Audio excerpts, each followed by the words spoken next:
Thank you very much, Son. Good morning, everyone. It is Tuesday, August 17th, 2011. I'm Teresa Mosqueda, Chair of the Finance and Housing Committee. The time is 9:31 a.m. The committee meeting will come to order. Will the clerk please call the roll? Vice Chair Herbold. Here. Council President Gonzalez. Here. Councilmember Lewis. Present. Councilmember Strauss. Excused. Chair Mosqueda. Present. Madam Chair, that is 4 present, 1 excused. Thank you very much. And our alternate, Councilmember Morales, is also excused today, so there will be 4 of us. When we're joined by other council members, we will make sure to announce them. I do expect a few other council members to join us as we deliberate on the select budget committee, on the supplemental budget items. These are items where we usually invite other committee members and council members to join us so we can have a more robust discussion. We'll make sure to announce them when they join. Colleagues, we have a full agenda today. Thank you again for joining us. Today, we will make sure to adjourn by 1 p.m. We will begin today's meeting with public comment. We're going to have a hard end time at 10 a.m., so we will get through as many people as signed up as possible. We will then go into appointments. We have 3 reappointments to the Community Roots Housing Board. We have a briefing on the revenue forecasts from the city's budget office. We will then have a briefing and possible vote on the mid-year grant acceptance ordinance and the mid-year supplemental ordinance. That will be for about an hour. Then the remaining hour of our committee meeting, we will have a briefing on the Multifamily Tax Exemption annual report and extension legislation. We'll have another 20-minute briefing on the possible vote to authorize the new lease for the port to make sure that we're creating additional tiny house villages on publicly owned land. And finally, we'll end with a 20-minute presentation from the Finance and Administrative Services Department on their race and social justice report, which has been long anticipated. If there's no objection, today's agenda will be adopted. Hearing no objection, today's agenda is adopted. Let's go ahead and begin with public comment. We do have quite a few folks signed up for public comment. We are going to try to get through everyone. So please note that we have 1 minute allocated for public comment. Please adjust your remarks accordingly. And if you don't get a chance to get through all of your public comment, please do feel free to send those to council@seattle.gov. Again, as a reminder, the public comment period will end at 10 a.m. Each speaker will have 1 minute to speak. You will hear a chime at the end of your 1 minute. That is your indication to wrap up your comments. And then after the 1 minute allotment, your microphone will soon be shut off. So please do try to wrap it up. I'm going to call 3 speakers at a time. When you are called on, you will hear a prompt that says you have been unmuted, but that's your indication to hit *6 to unmute your line. Also make sure that your own phone is off of mute. After you hit *6, you can begin speaking. Please state your name and the item that you are addressing on today's agenda. We ask after you are finished with your public comment that you disconnect from the line and continue watching on Seattle channel or the other listen-in options on today's listed on today's agenda. With that, we're going to open up public comment and get the public comment started here with Peter Condon, Trevonna Thompson-Wiley, and Nikita Oliver. Good morning, Peter. Thanks for being the first one to speak. I'll turn it over to you. Good morning. Thank you. This is Peter Condit. I'm an abolitionist living in District 6. I support Budget Amendment 9A to cut $500,000 from SPD's budget and use it for the Garfield Superblock project. Budget Amendment 8 should be further amended to provide all $15 million of SPD's salary savings to community. Research shows that every 10 additional community nonprofits in a city leads to a 9% reduction in the homicide rate, a 6% reduction in violent crime, and a 4% reduction in the property crime rate. Council should put more of SPD's salary savings into funding HSD community capacity building grants and participatory budgeting. Council should withhold funding for community service officers until those individuals are moved outside of the police department. There is no need for people who are ostensibly nonviolent city employees to be kept within a violent racist department.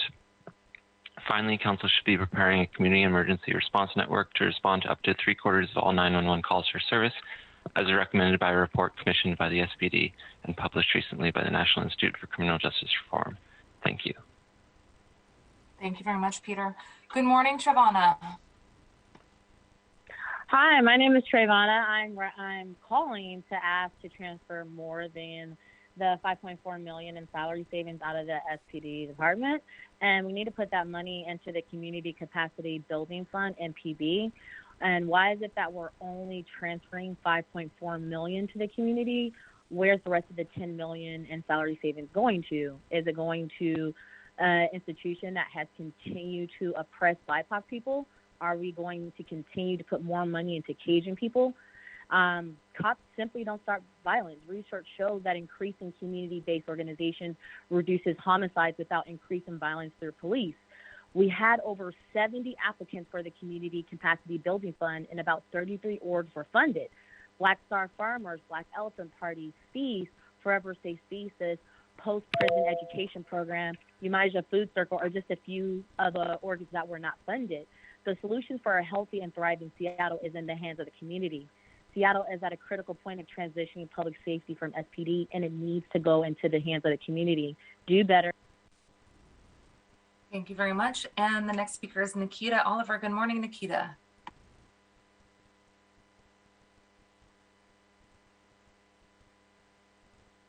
Good morning. Good morning, Councilmember Mosqueda and Seattle City Council.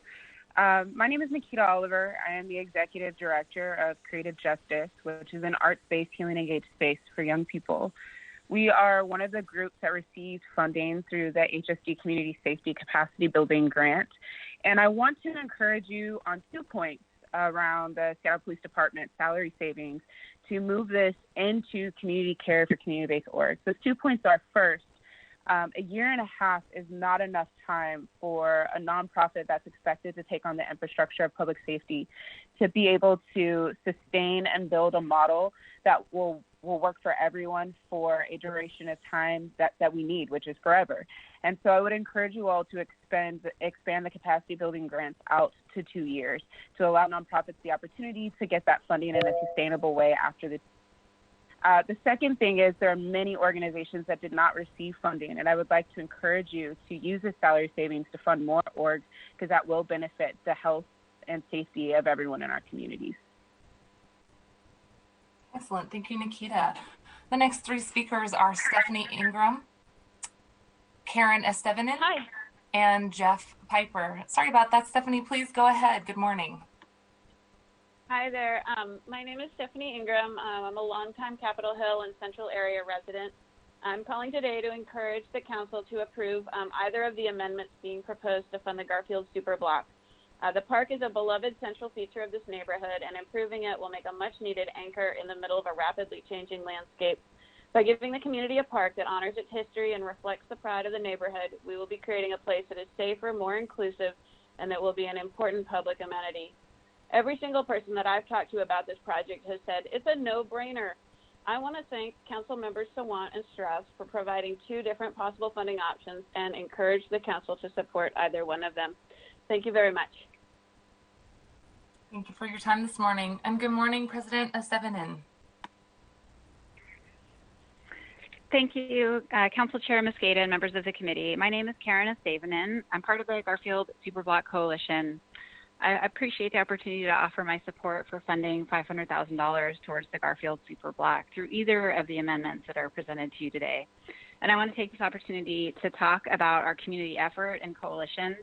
I've served on various projects over the years, and not to diminish any of the other work, amazing work that this community has done, but this particular community-led effort is the real deal. Our coalition is reflective and representative of our beloved community. We've poured our hearts into this project because it equates to doing everything you can for family. And with your support of the Garfield Superblock, you are elevating all of it. You are uplifting our family, and you are uplifting the central area. We're so appreciative of Councilmembers Sawant, Mosqueda, and Strauss for their support so far, and hope that we can count on full support from this committee and the full council. Thank you so much. Appreciate you calling in today. The next person is Jeff Piper. Good morning, Jeff. Good morning. My name is Jeff Piper. I live in the Central District, and I'm calling today to voice my support for the amendments being put forward to fund the Garfield Superblock. I've lived in the area for almost 20 years now, and I've seen the changes happening due to gentrification and development in the area. Garfield playfields serve as the most important community gathering space in the neighborhood, and it's vitally important for the city to support improvements to public spaces like these, especially when development is moving so fast. The design for Garfield Superblock has a unique focus on the history and culture of the Central District, and highlighting this history through art will make this park an exceptional community amenity. I'm excited that there are two potential funding sources for this project, and I think both are appropriate and would encourage the council to support either one. Thank you. Excellent. Thanks for calling. The next three speakers are Robert Steffens, Rudy Pantoja, and Coco Weber. Good morning, Robert. Good morning. Good morning. My name is Robert Stevens, and thank you for allowing us to speak again today. In 2005, when the community was working with the school district and city to renovate the Garfield High School, we wanted to build Quincy Jones Performing Arts Center, and there was a city ordinance that required X number of parking spots, and we didn't have enough. So I went and chopped up and cut and pasted some elements from our 1998 neighborhood plan and put together as a proposal. The proposal was accepted, and T. Bates and Associate, the architect that was hired to do the project, took $3,000 out of his own pocket and paid for the project. He was so impressed, and I hope that we have impressed you guys, excuse me for saying you guys, have impressed the council that this project is worthy of this community and the city. Thank you so much for the support thus far. Absolutely. Thank you for calling in. And good morning, Rudy. Hello, my name is Rudy Pantoja, and I wanted to call and support. I'm with the Fremont Rotary Club, and I also associated with the Aurora Merchants along Highway 99. And we want to support the North Precinct Advisory Council letter sent to all council members in regards to the Mayor Durkin and Police Chief Diaz's proposed budget ordinance, which would allow Seattle Police Department to access previously approved funding to address the current safety challenges in our city, including North Seattle. And one of the things I'm hearing from fire department is when there's a violent incident, fire says waiting for SPD to secure area, and once that's secured, you can take your ballistic vest off. Please support this ordinance.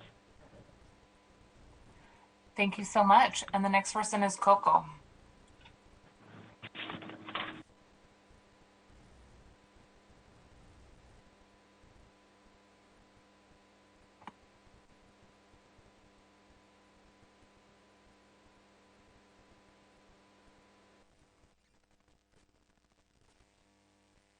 Okay, I'm looking for Coco on the screen.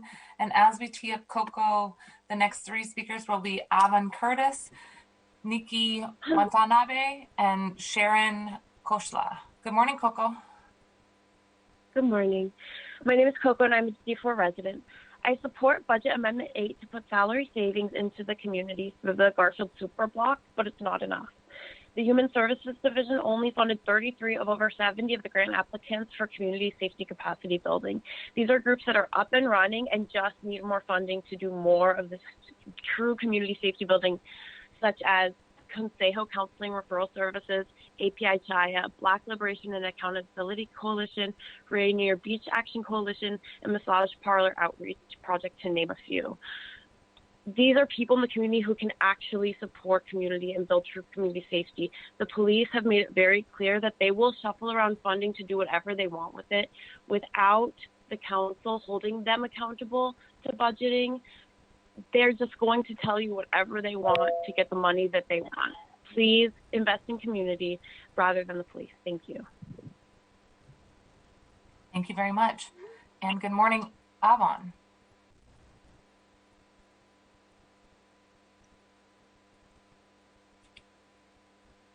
Looking for Avon Curtis, followed by Nikki. Okay, let's go ahead and tee up Nikki, please.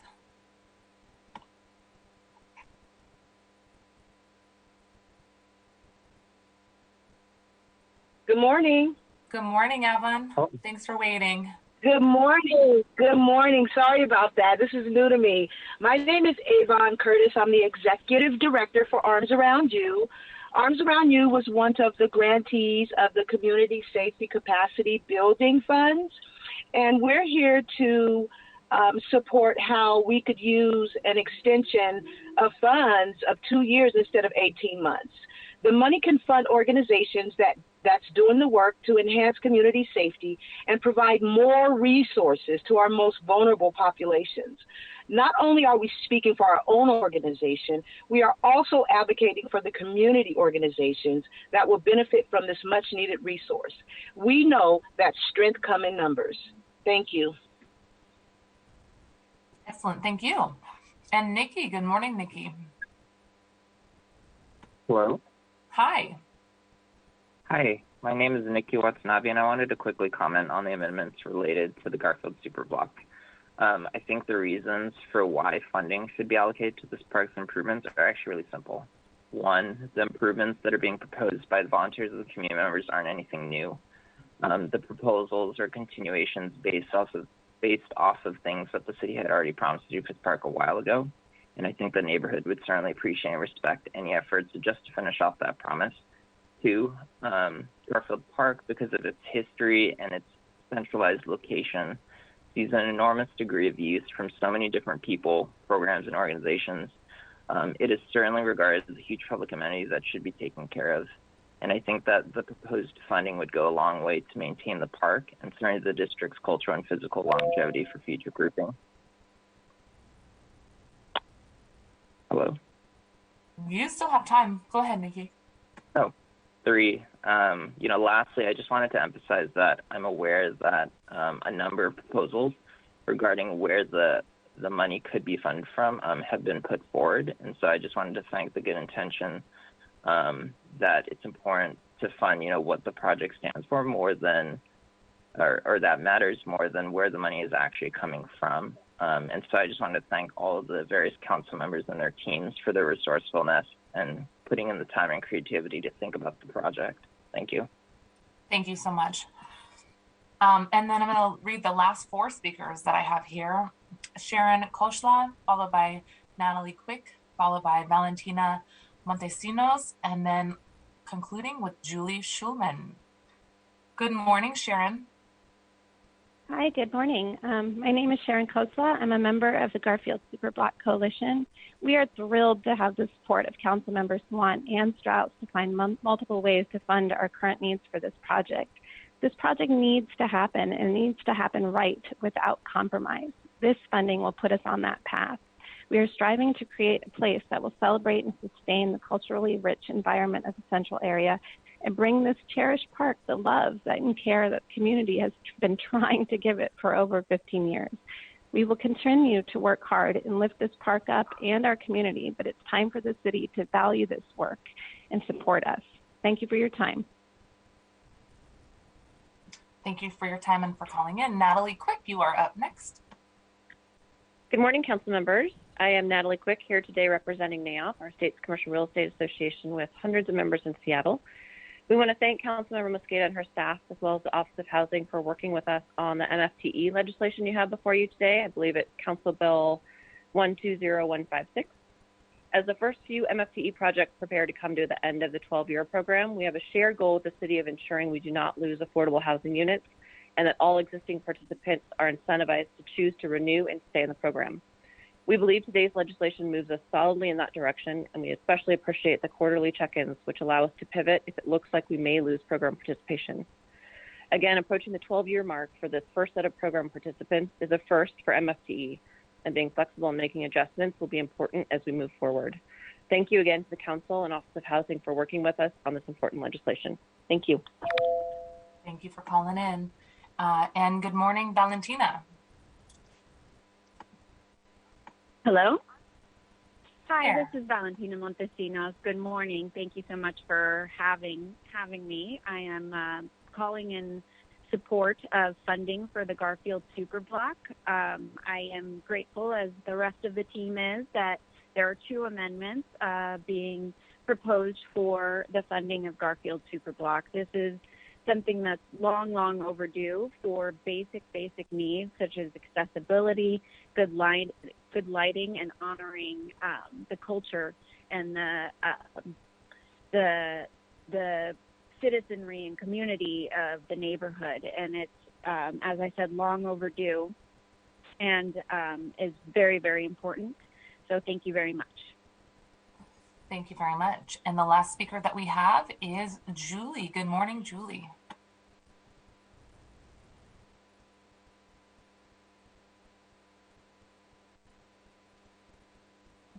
Good morning, Julie. I'm just looking for you on the screen here. Okay, I'm going to keep waiting one more second. Colleagues, thanks so much for all of your time today and dialing in for all the public testimony. I'm just going to, hi, Julie, I see you on the line there. I'm just going to wait one more second. If you can push *6 to unmute. There we go. I see you. So Please sorry. go ahead. Okay, here we You're go. good. It's okay. I appreciate it.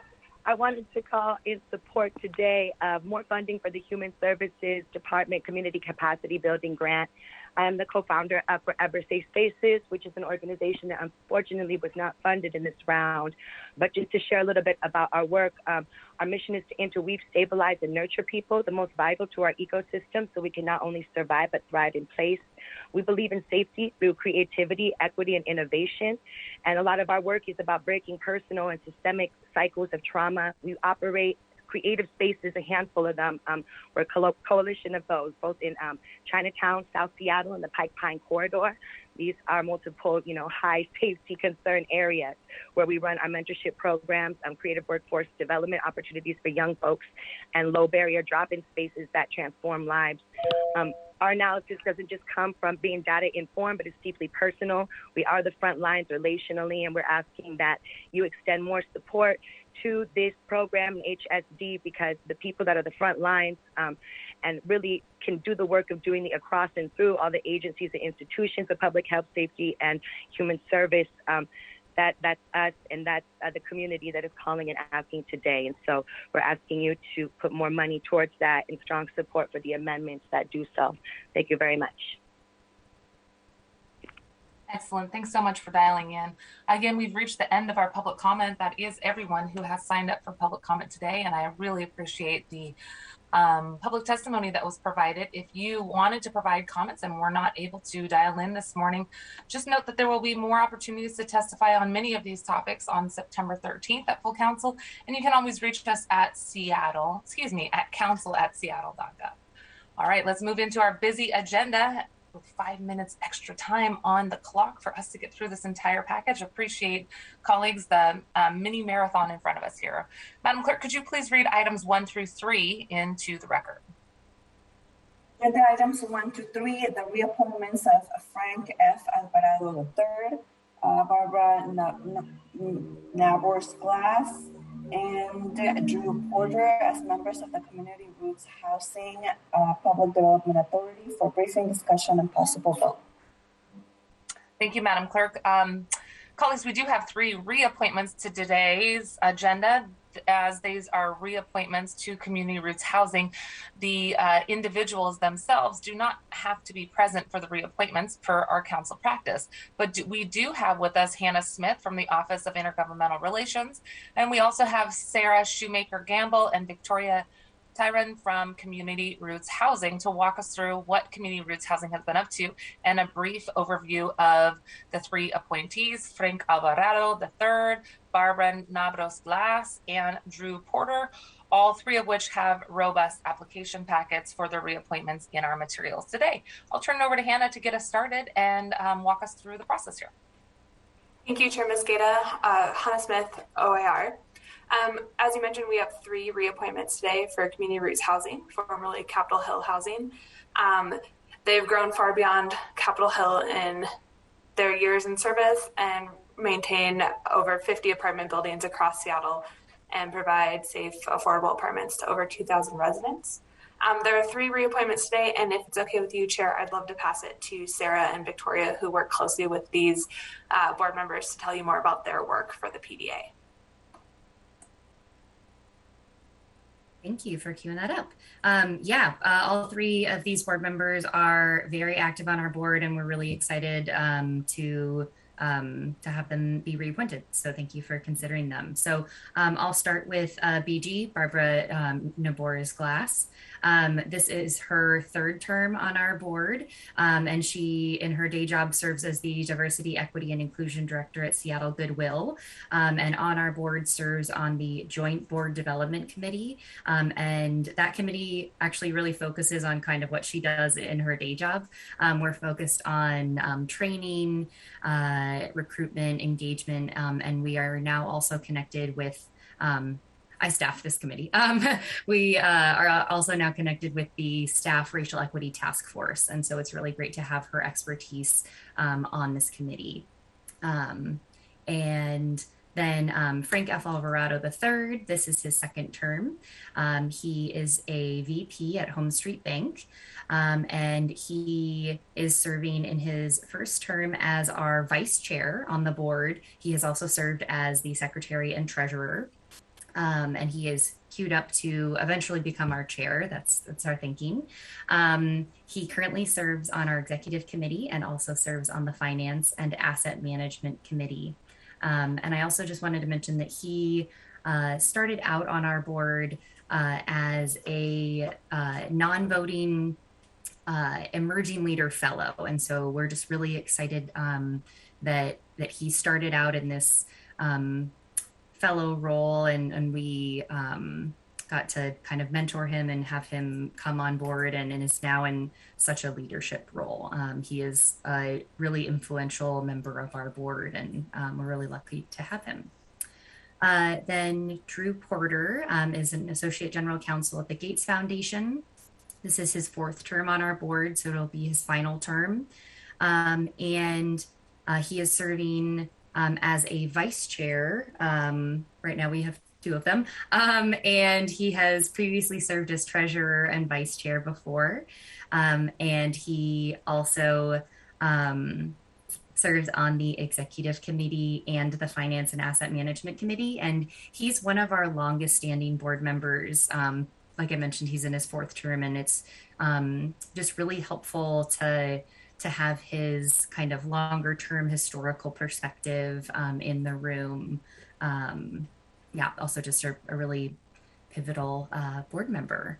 I can also update on what Community Roots Housing is doing in general, what we've been doing this year. So like Hannah mentioned, we changed our name. We did that last year during the pandemic. We used to be Capitol Hill Housing, and finished up our very long, really community-centric process last summer. So now our name is Community Roots Housing. Like she mentioned, we're not just in Capitol Hill anymore, and so we didn't want to be constrained by geography, and this new name really reflects our focus on working with the community and reflects our community partnerships.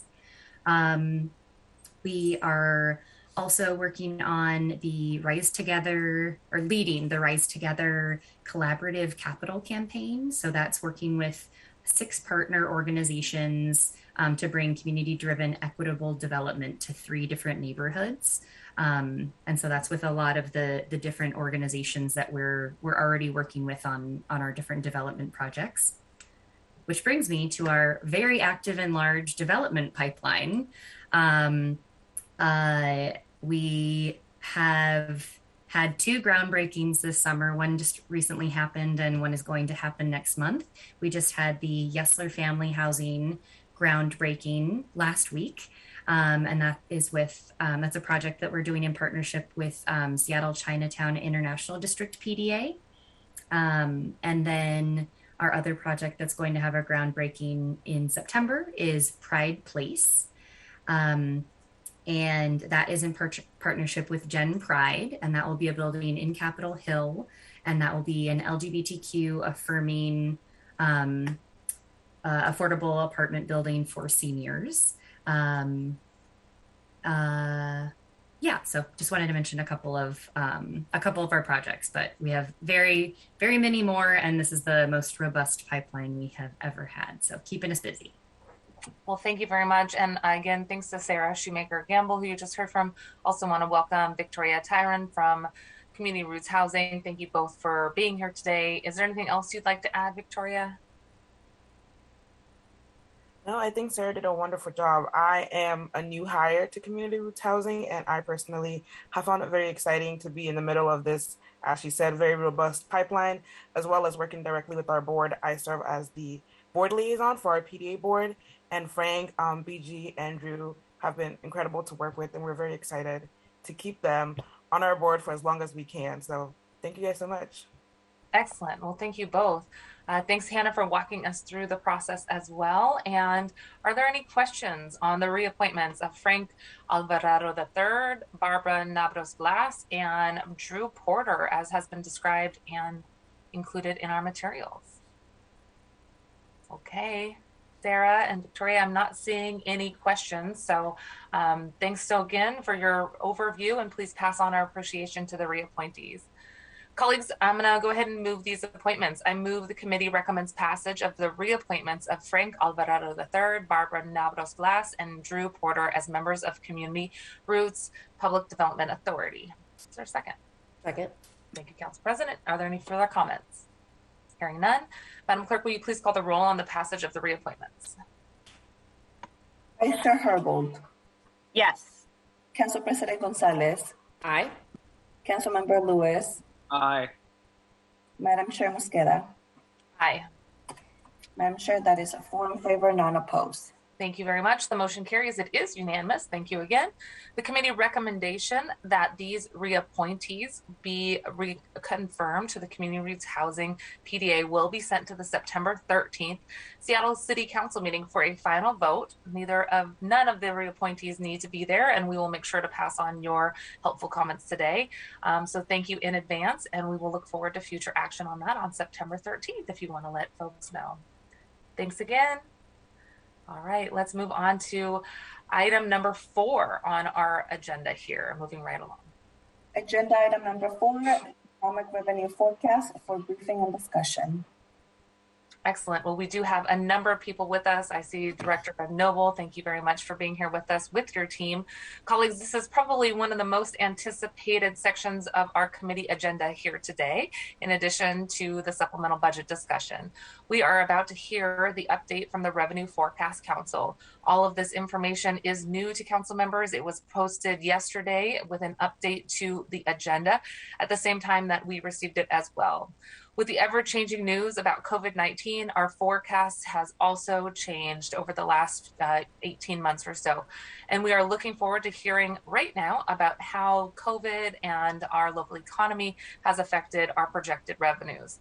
As a reminder, due to the good work this year by the council president, by her office, including Cody Ryder, and central staff's team, including Ali Panucci, Tom Meixel, Dan Eder, as well as the folks from CBO and Sejal Parikh in our office, we will have a different process next year. This will be a process that will be more transparent, accountable, and allow for us to see the revenue forecast for projecting the possible revenue available for our balancing and budgeting practices. After having a brief chance to review the presentation that was published yesterday, I know there were probably many questions that folks had. We will make sure that we get a chance to go into those questions. And Director Noble, we have a handful of folks with us. So before we get started, perhaps we can walk through who is present here, including with central staff. We had about 20 minutes for this briefing. We're about 5 minutes early. So we have about 25, 30 minutes. We'll give a little extra time because I know there will be a number of questions. But I do want to thank you all for joining us. Ben Noble, Dave Haynes, Jen Duras from the City Budget's Office, Tom Meixel, and Dan Eder from central staff. Did I miss anybody? Hi, Jeff. Jeff Sims from central staff as well. Okay. Central staff, anything to add before I turn it over to Director Noble? Please go ahead, Tom. Good morning, Madam Chair, members of the committee, Tom Meixel from central staff. I would just add to your thorough description of where we are with regards to revenue forecasting in the city. that this is the second of 3 forecasts that we will be receiving from the City Budget Office this year, with the next one coming during Council's budget deliberations in November as the final update for this year, for both the 2021 fiscal year and for the 2022 budget year that will be deliberated in the fall. We have adjusted this year's fall budget calendar to make sure that we've built in enough time for the revenue forecast to be both presented and for us to digest it in case there's any additional changes that folks may want to see. As you can tell, we're here just about to discuss the supplemental. Ideally, it would be nice to have this information in advance. So that's part of the process that we're working towards, to build back that information. But do appreciate that reminder, Tom, about the upcoming forecast this fall, and appreciate, Director Noble, your presentation today to help give us the most recent information as soon as you got it. We appreciate you being here. Tom, anything else? Not for me, Madam Chair. I just don't know if you want to round robin through the folks who will be presenting today. I could just hand off to Dan Eater, Interim Central Staff Director, just for introduction and any comments you may have. Sure, let's go ahead and do that as we tee up the presentation. Thank you, Tom. Dan Eater with Central Staff, but I don't have anything to add to the introductory remarks. Thank you. Okay, you want to popcorn it? Yeah, this is Ben Noble, the city's budget director. Dave, why don't you go on? Sure. I'm Dave Hennis with the City Budget Office's Economics and Revenue team. And most of the presentation today will be done by Jan Duras, who does the economic forecasting. So I'll turn it over to him. Jan Duras, CBO. Let me just make a couple comments before Jan begins the presentation. Tom has actually said most of what I was going to add in terms of the number. This is the second of 3 forecasts. I think the thing important to note is that this is the forecast to which the proposed budget will be balanced. So we are in the throes of pulling together budget decisions on the executive side in preparation for delivering the proposed 22 budget late in September to begin Council's deliberative process. And again, as Tom mentioned, there will then be an update to that forecast provided in November or late October, depending on the exact calendar. The one thing I just added before diving in is that obviously this has been a challenging time to be doing revenue forecasting. As described previously, we are both tracking the underlying economics and the data and what it's showing about things like employment and income, and Jan is about to explain a lot of that. But the other obvious factor is COVID-19 and the pandemic's impacts on the economy, which have been evolving and on the face of it are going to be continuing to evolve. So we'll talk a bunch about that today. The thing I would add as well is that the level of uncertainty about revenues in the context of COVID is real, right? We've seen the forecast both move up and move down over the past year and a half plus. And in addition to one of the strategies is not only in trying to get the revenue right and dealing with the uncertainty there, but also thinking about how to adapt a budget and a spending plan to that uncertainty. And so, and in particular, proposing avoiding significant increases in long-term commitments to ongoing expenses in a world where we don't know whether our revenues will be as steady and reliable as we want in the long term. So I just want to assure you that as we're building the budget, we are conscious of that fact, right? That whatever our forecast is, the degree of uncertainty is higher than normal, and if there needs to be adjustments in a downward direction because of changes that evolve, we need to build a budget that's prepared for that reality. That could, for instance, involve restoring some of our reserves. We have depleted those over the past 2 years in an appropriate way to maintain city services through this difficult period. But to the extent that we have a positive increment, and you will ultimately see that in today's forecast, directing a portion of that to our reserves as we develop the budget would be an example of how to use that forecast resource in a way that is flexible and recognizes the fact that it may not actually be realized. So I'll say more about that as we go. We just wanted to lay some of that groundwork as you see what's coming. And let me just turn it over to Dave and Jan to get into the substance. Just get started, Jan. If we could get the presentation. Can we get the presentation up? Do we need to do that, or are you all managing the presentation? If you Well, all were. Yeah, last time it was Ali Amucci showing the slides. I can put it up. Just give me 1 second. Thank you, Director Noble. I just need to take us back to the first slide rather than the last slide. Don't want to reveal the.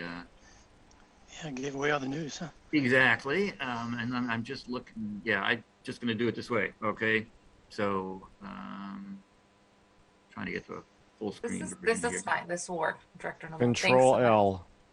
There you go. All right, let's go. Maybe there we go. All right. So first, we're going to start with the national and regional economic update, and then move to revenues themselves. So here is the first of the slides summarizing economic changes. Jan. Thanks. Right. So this first slide essentially summarizes what happened in the first half of 2021 and compares it to what was expected when we were presenting the April forecast. The chart shows the forecast error, so the difference between the actual and the predicted in terms of income, outlays, and retail sales. As you can see, there wasn't too much of a forecast error for employment. It came pretty close to what was predicted. Similar to income, overall income for first half of 2021 was quite close to what was predicted. The biggest forecast error in the IHS US forecast was for personal outlays and retail sales, which are driving sales tax revenue and B&O tax revenue. The massive fiscal stimulus fueled consumer demand and led to a high increase, much larger increase in consumer spending in the first half than was expected. Personal outlays were about 4% above the pessimistic scenario. Retail sales were about 8.5% above the pessimistic scenario. The pessimistic scenario was the one that we used as a starting point to develop our revenue forecast in April. But as you can see, even the baseline scenario was, in a sense, much too low. The prediction was much too low compared to what the actuals were. So regardless of whether we are looking at the baseline scenario or pessimistic scenario from March, the actual outperformed significantly. And that's relevant because, again, those are the two important factors that determine the local revenue, sales tax revenue, and the B&O revenue. And with this kind of significant forecast error and economy outperforming the predictions, you can expect that there will be a large revision for 2021 forecast when the IHS is incorporating this extra spending, and it's going to feed into a higher revenue forecast that we will show later on. Next slide, please. Now, while the consumer demand has been recovering significantly and much better than expected, employment was pretty much on track. There is still a way to go. Local economy is still 4.8% below its employment in February 2020. It's comparable to the national economy, so the overall trend for employment recovery is very similar for national and the regional economy. And again, it's much lower than the consumer demand. Next slide, please. I'm sorry, we do have a hand, Councilmember Lewis on that last slide, slide number 4. Yes, thank you, Madam Chair. Just really briefly, since I know we're pressed for time. What do we attribute the slow employment recovery to? Do we attribute that? Yeah, I will get to that in a second. So if you can wait for 2 more slides, maybe, and then we can discuss that. Perfect. Okay, withdraw my question. You're anticipating a presentation well. It's a good question. Yeah. All right. So employment recovery is not as fast as the recovery in demand. Now there are several factors behind that. The number of job openings is not the primary problem. The number of job openings actually exceeds the number of unemployed people in the national economy. Job openings are record high, wages are growing. As you can see, compared to February 2020, the wages in the private sector rose by 8%. Some of the industries like retail trade, leisure and hospitality, they saw an increase in wages of about 10%. So those wages are really increasing to attract more employees. The problem, can you go to the next slide, please? The problem is seem to be more on the side of the availability of workers. Again, there are several factors for that. Mismatch between skills and locations. Some employees have moved.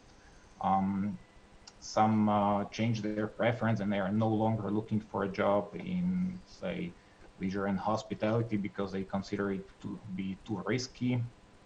Even the higher wages are still not attractive enough, and in long term, people are considering switching their careers completely. There is a problem with low labor force participation, as a lot of people have retired early and are not really returning back to work. Labor force participation is further low because of some problems with childcare for some individuals. Another contributing factor that slows down the employment recovery is the extended unemployment benefits, which some economists have argued are giving workers more time to choose what sort of job fits their needs, fits their skills, fits their longer-term career plans better. So there is a bunch of factors, each contributing to some extent, causing the employment recovery to be slower than recovery in demand. That said, in the regional economy, we have seen quite a significant increase in the number of jobs, as you can see in the chart. The total number of jobs increased by about 70,000 between February and June. So since we have last presented our forecast, a large part of that has been increased in the leisure and hospitality sector. The sectors which are still struggling are manufacturing due to mostly aerospace segment. That's pretty much as it was. No recovery there yet. Before we move off of this slide, I want to double back to Councilmember Lewis and see if the question was answered. I too, when I was looking at slide 4, wanted to have a better understanding of what the impact was of a slower economic recovery locally. I know slide 6 talks about the why, but I'm hoping to get a better sense of how that affects us. What is the short and long-term impacts of this data that you're showing us right now? And Councilmember Lewis, if you had anything else to add to your question, please feel free to. No, my question was answered. Thank you, Madam Chair. Okay, great.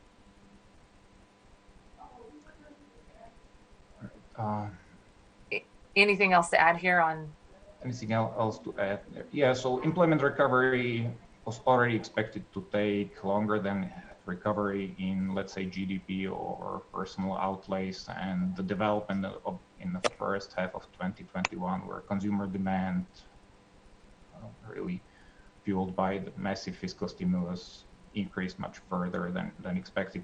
That moved the recovery in consumer demand further forward, and the employment is kind of on track. The IHS and the regional forecast are expecting employment to recover, but just going to be taking much longer because labor market is much more complicated. Matching the jobs and the workers, matching those two sides of the market takes much longer because people moving, changing their preferences, long-term effects of changes in the labor force.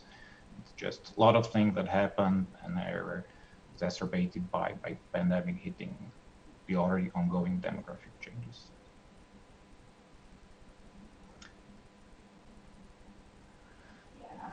Now, and if you don't mind speaking up just a little bit, it's a little quiet on your end, but that's wonderful. Dave, did you have anything else to add on that? I think you'll see a little bit of this when we look at the actual revenue numbers. You'll see a difference between 21 growth and 22. As 22 starts to moderate out a little bit, 21 is really this large blip driven by the stimulus. So I think that's, I mean, in terms of long run effects, I think that's what you'll see, that is the slowness in employment restoration is one of the reasons that the recovery, although we're experiencing a significant bump due to the stimulus, is likely to take a longer period overall. Let's shift a little bit here to talk some about impacts, and this is an example of impacts of how employment and the changing nature of employment are affecting other aspects of the economy and indirectly our revenues. Yeah, exactly. So it's important how many people work for the revenue forecast. It's quite crucial, of course, where exactly they work. And there have been quite dramatic changes over last year in terms of that. While there has been this recovery in consumer demand, and recently the number of visitors in Seattle has recovered, as shown by the blue line in the chart. The presence of office workers is still quite low. Companies have recently postponed the return to office for several more months because of the rising number of COVID cases. The workers that come to downtown, they not only spend money on services within downtown, but the overall number of office workers also drives the construction sector, and the demand for office space is going to play, and how it develops is going to play an important role for the construction sector, which is one of the important sources of sales and B&O tax revenues. I see there is a question. Madam Chair, may I ask a question? Okay, thank you. I just have some sort of there's quite a bit of jargon on here, so I just want to make sure I understand what I'm looking at, Jan. So if you can help me break this down a little bit. So on the left side of the slide where it has a little chart, the 2019 Q4, quarter 4, 2021 quarter 2. So US, that's the number of that 12.1% is a national number. That's the national. 12.1% represents what? Well, it's so CBRE is releasing data on how much office space there is in square feet and how much of that is available for rent, either directly or through sublease. So nationally, that vacancy rate is 12.1%. It was in 2019 Q4, and it has gone up to 16.5% as of last quarter. As of last quarter, okay. Q2. Super helpful. And then Seattle CBD, what is the difference between CBD and downtown? Downtown is a little bit bigger area. CBD is just a central business district. Downtown passes in general motion. So give me an example of Seattle Central Business District.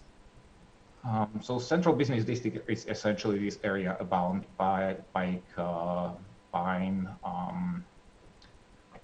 Not exactly sure now how much it stretches out, but Pioneer Square is not included in that. South Lake Union is part of downtown, but I don't believe that it's part of a central business district. But we can get back to you with that. That would be great if we could just get a sort of disaggregation, a better understanding of what's included in CBD and downtown. That would be really helpful to me. And then, and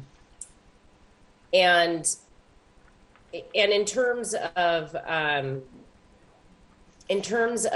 sort of the other comparable cities to Seattle, have you all done any analysis of how these numbers trend? Are we sort of faring better, faring about the same, faring worse? What's sort of your sense of that in terms of how we compare to other cities?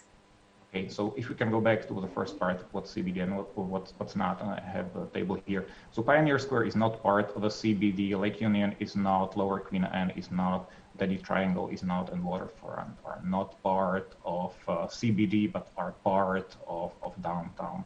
Mm-hmm. Okay.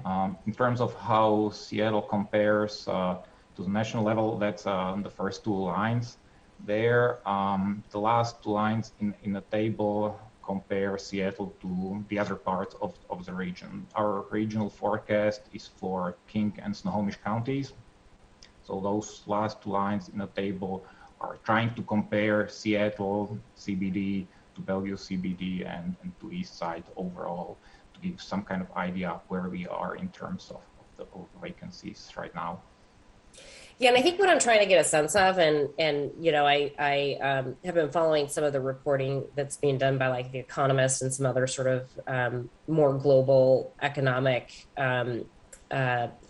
thinking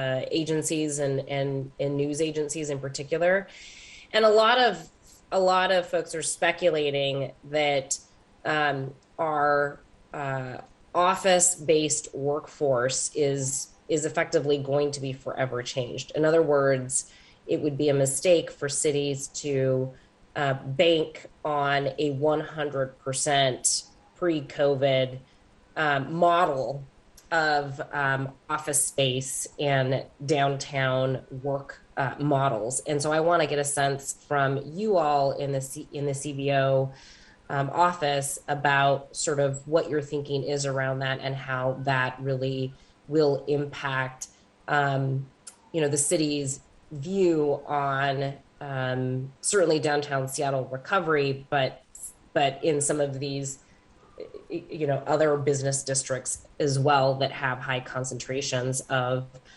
office space that continues to experience higher than usual vacancy rates.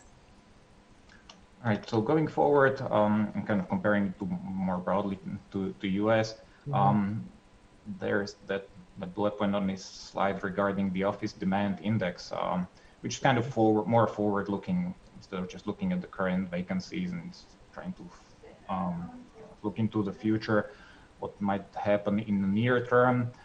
It's an office index that VTS constructs based on how many businesses are interested in touring the available office spaces, either directly or through some kind of online presentations.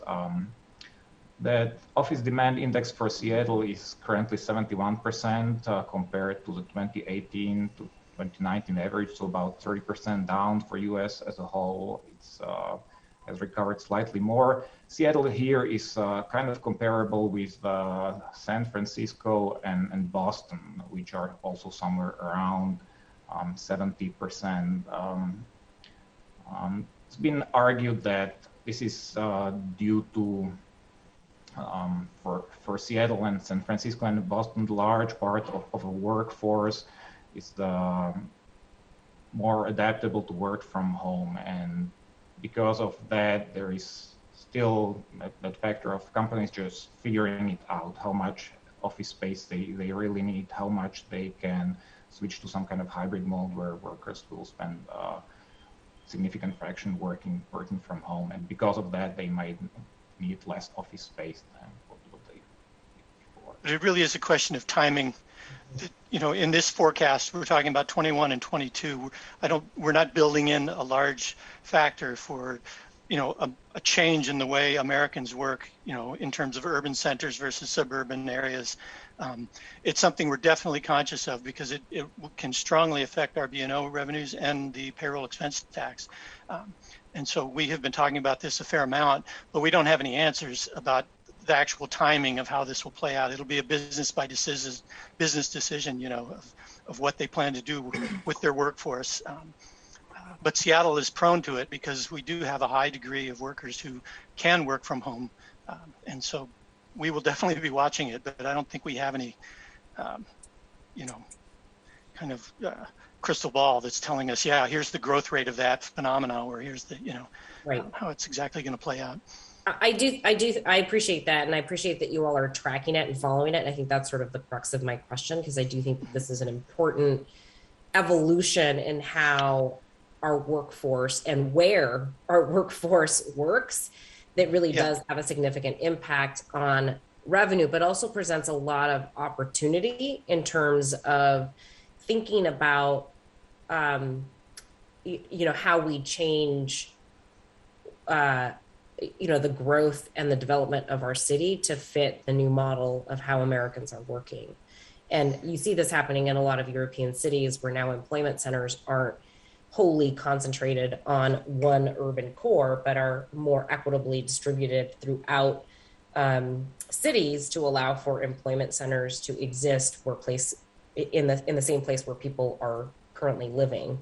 Smaller footprint overall in terms of office space, but it certainly seems that might be the direction that we're headed. And I want us to, as a city, be ready for that potential and to be able to pivot in that direction to ensure that we're still creating office space that makes sense for how our office workforce is evolving and will continue to evolve now that we have all endured and are continuing to endure the longest pilot project ever of telework and Zoom calls. And so I think that's an important thing for us to keep a pulse on. And your analysis here, I think, would be helpful in making some of those policy determinations down the road.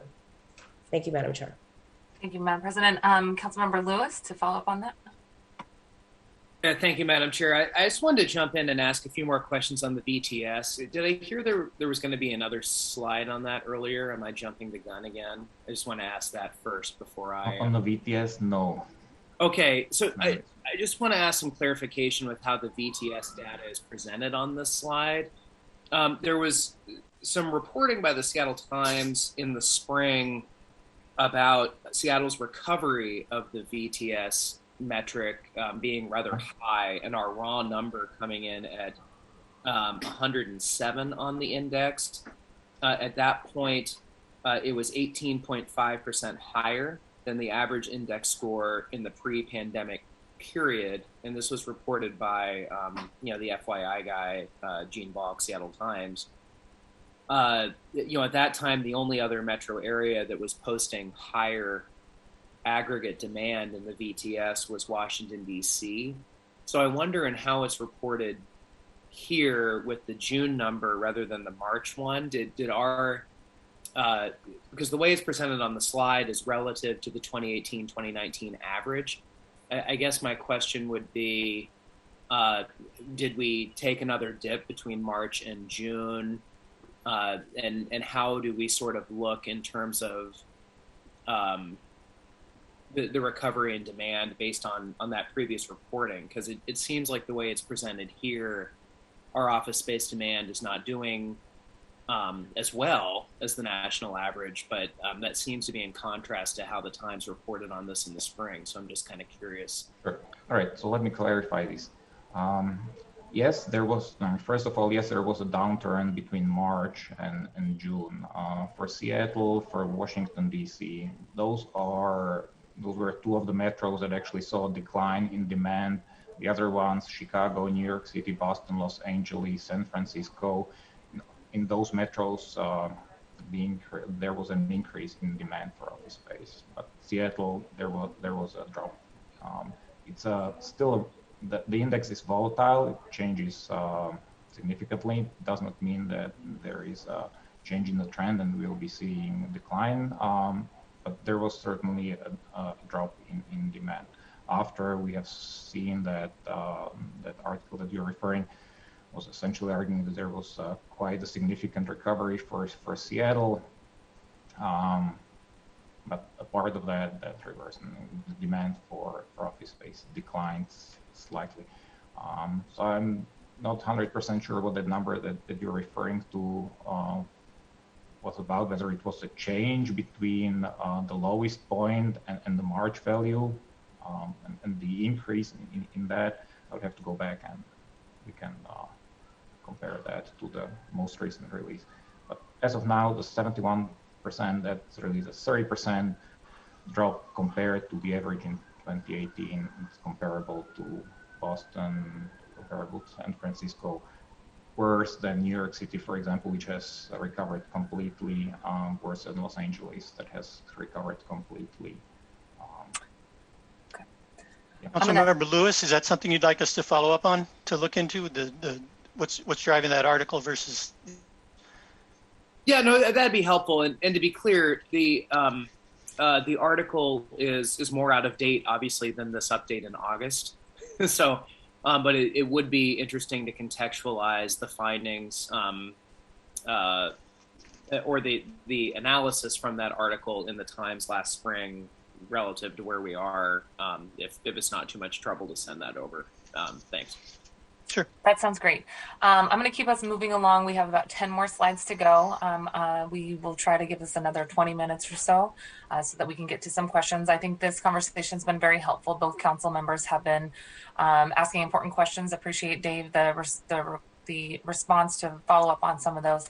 I think that it's also an important takeaway here that just because we see a higher than national level of office vacancy rates, that does not equal people being out of jobs at higher rates in Seattle necessarily, especially because our ability to work from home at higher rates, as you noted, in places like San Francisco, Boston, and Seattle, we have an opportunity, as the council president phrased it, to think about how we reimagine what working within the city looks like and how our industries can be accommodating to this new way of working, whether it's remotely or going into office space. So that's an important takeaway.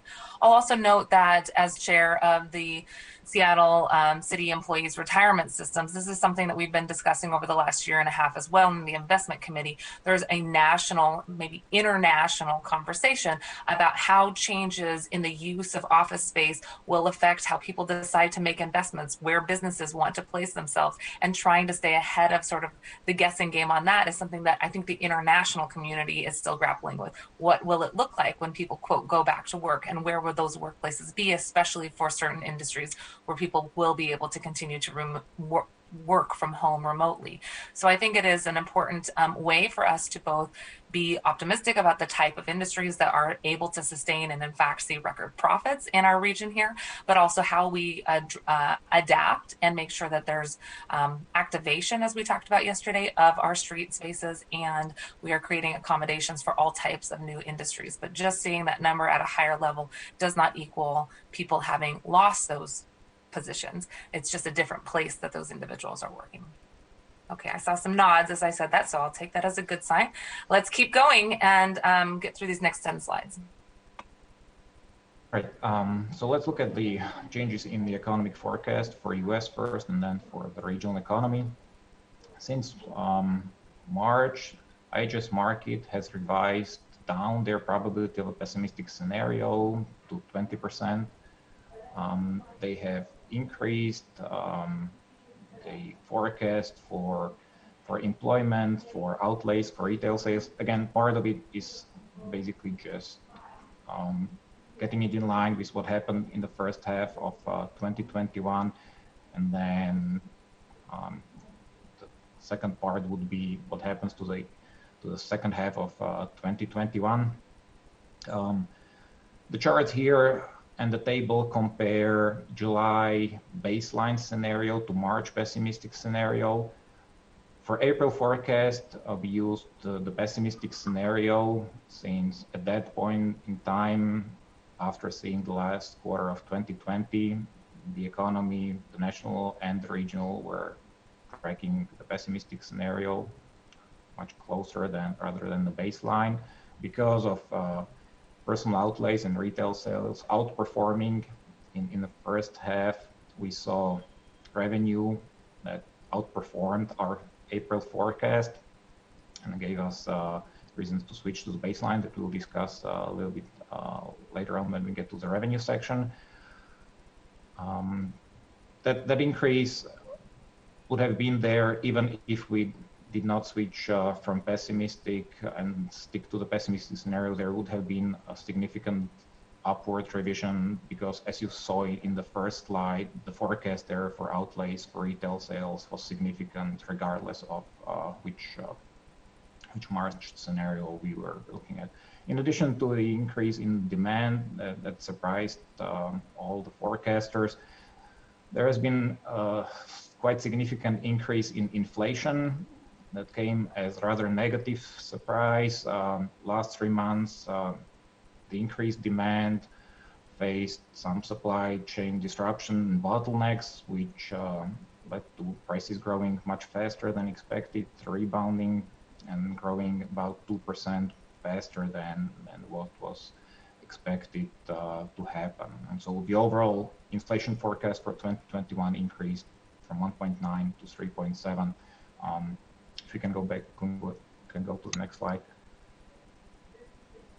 And that inflation forecast is important because it feeds into our CPIW inflation forecast, which is used for AWI wage adjustment. So in addition to increase in personal outlays and employment, we are also predicting now a much higher than previously expected inflation for 2021 and 2022.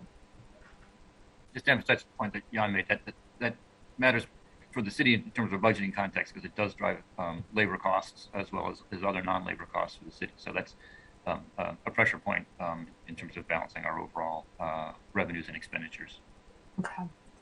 And again, we wanted to make sure that all council members got to see this presentation at the same time. So I didn't have a chance to ask you in advance, Director Noble or your team. I think it would be helpful on these two slides to have an apples to apples comparison. So for example, can we look at the July and March baseline comparisons versus the baseline compared to the pessimistic?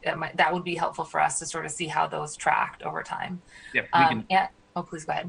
No, we'll definitely provide those to central staff and can update for council members as well. We had some of that information, worried about the complexity and length of the presentation. So I actually own having suggested that we try to streamline some of this.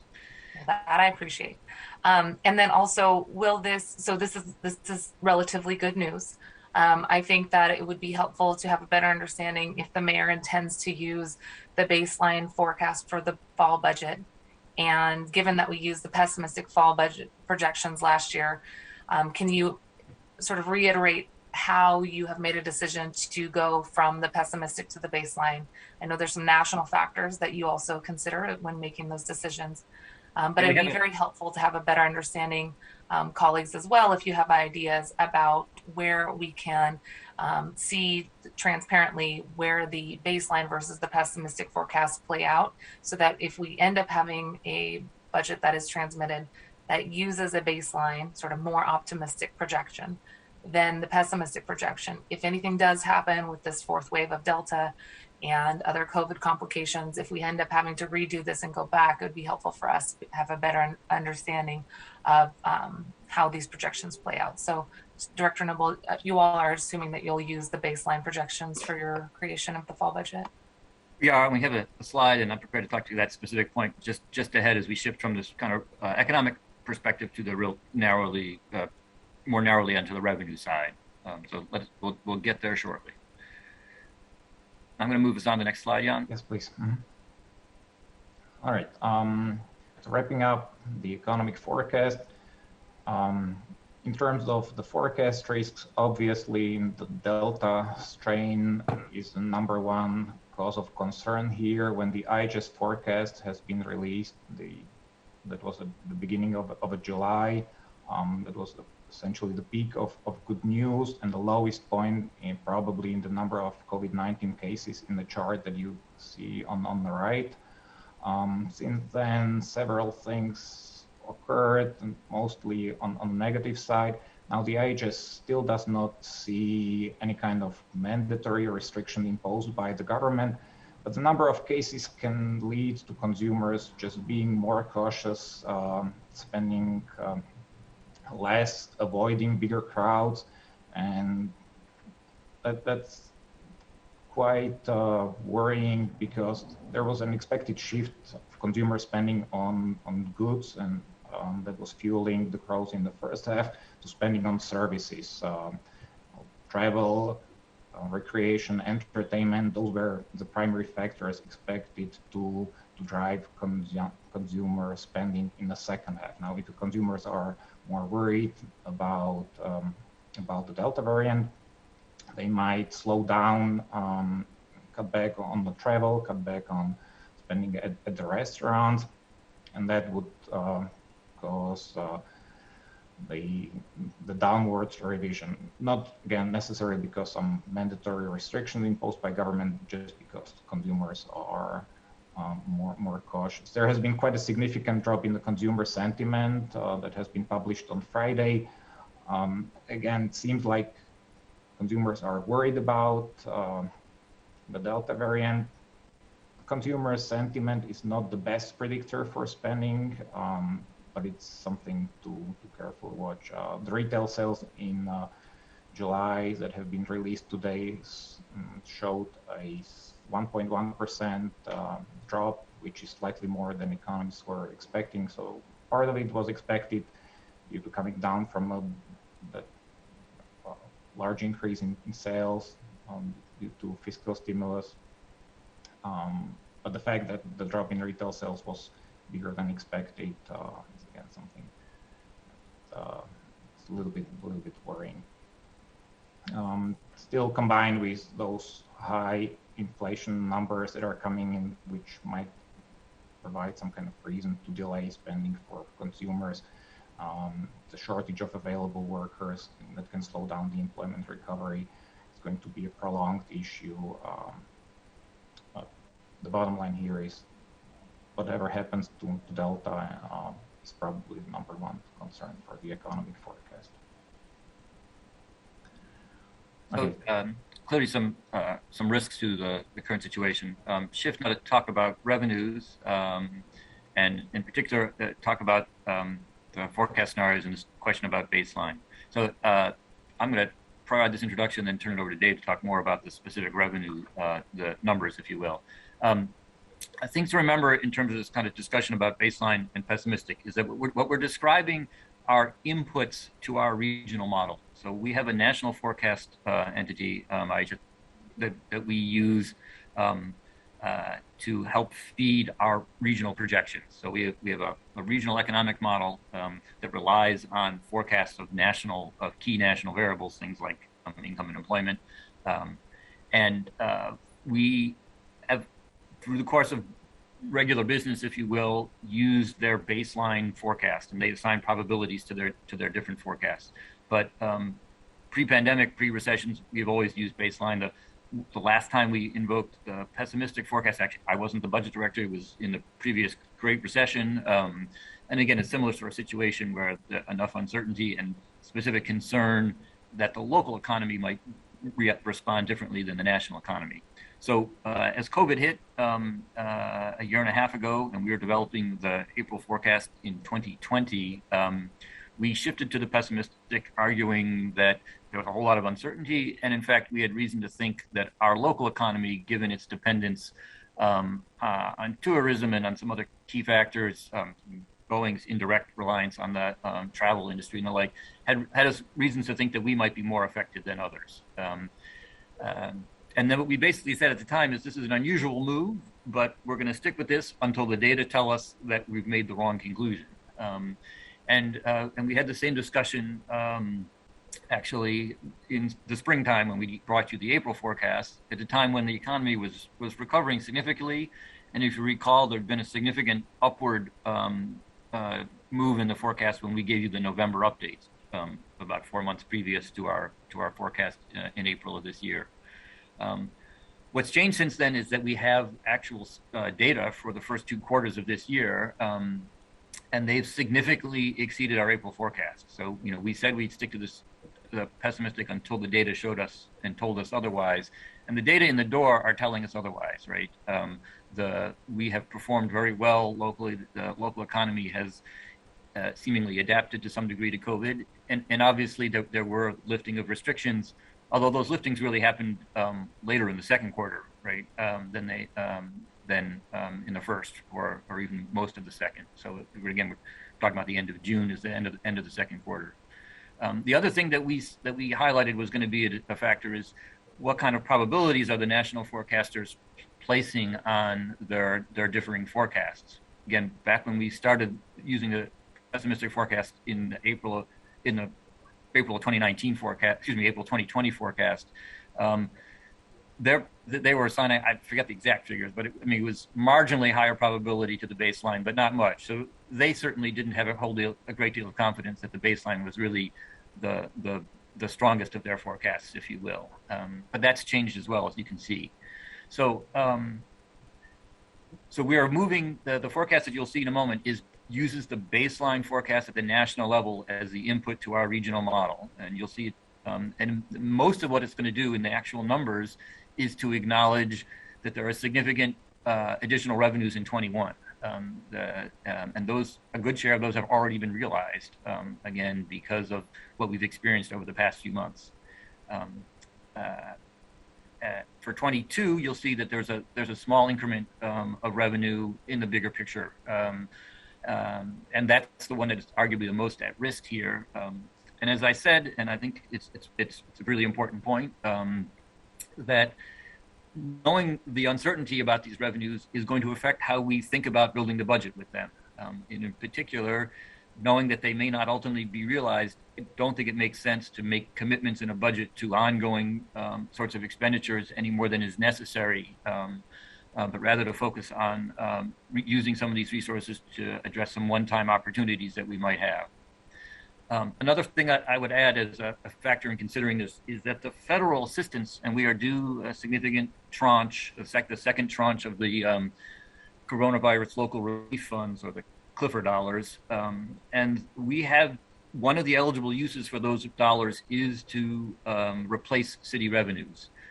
So if in fact we end up in a situation where the revenue forecast moves on us and moves in the wrong direction, there would be potential to use those resources as well. So we have tools to address that, and we will be building a budget that is sensitive to the uncertainties in the forecast, which are inherent no matter which basis we use.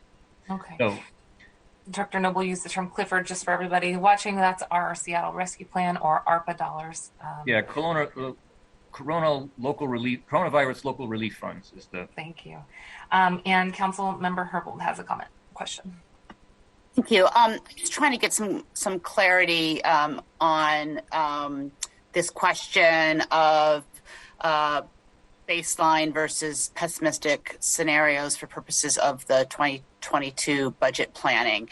On one hand, Dr. Noble, I hear you saying that we're likely to be using the national baseline scenario, and you're providing what I hear as a compelling argument for why that decision might be made.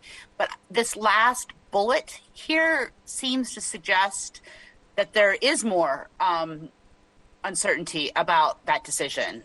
Future virus-induced policy adjustments restricting local and regional economic activity may again lead to Seattle's deviation from national forecast expectations. And the words that seem to follow might be, and return to the pessimistic growth scenario expectation. So on one hand, I'm hearing you say that there's been a decision made to use one set of projections, but this last bullet seems to suggest that that could change. And I'm just trying to get a little bit more understanding of, is that so? Could it change? And when is it likely if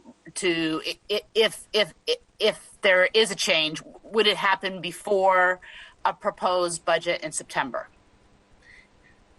Good question. So yes, it clearly could change, right? I mean, that's been the challenge through all of this, and that's when I started this discussion. We've been forecasting the economy, but we're keeping an eye on the virus, if you will. And whatever else I am, I'm certainly not a doctor of medicine.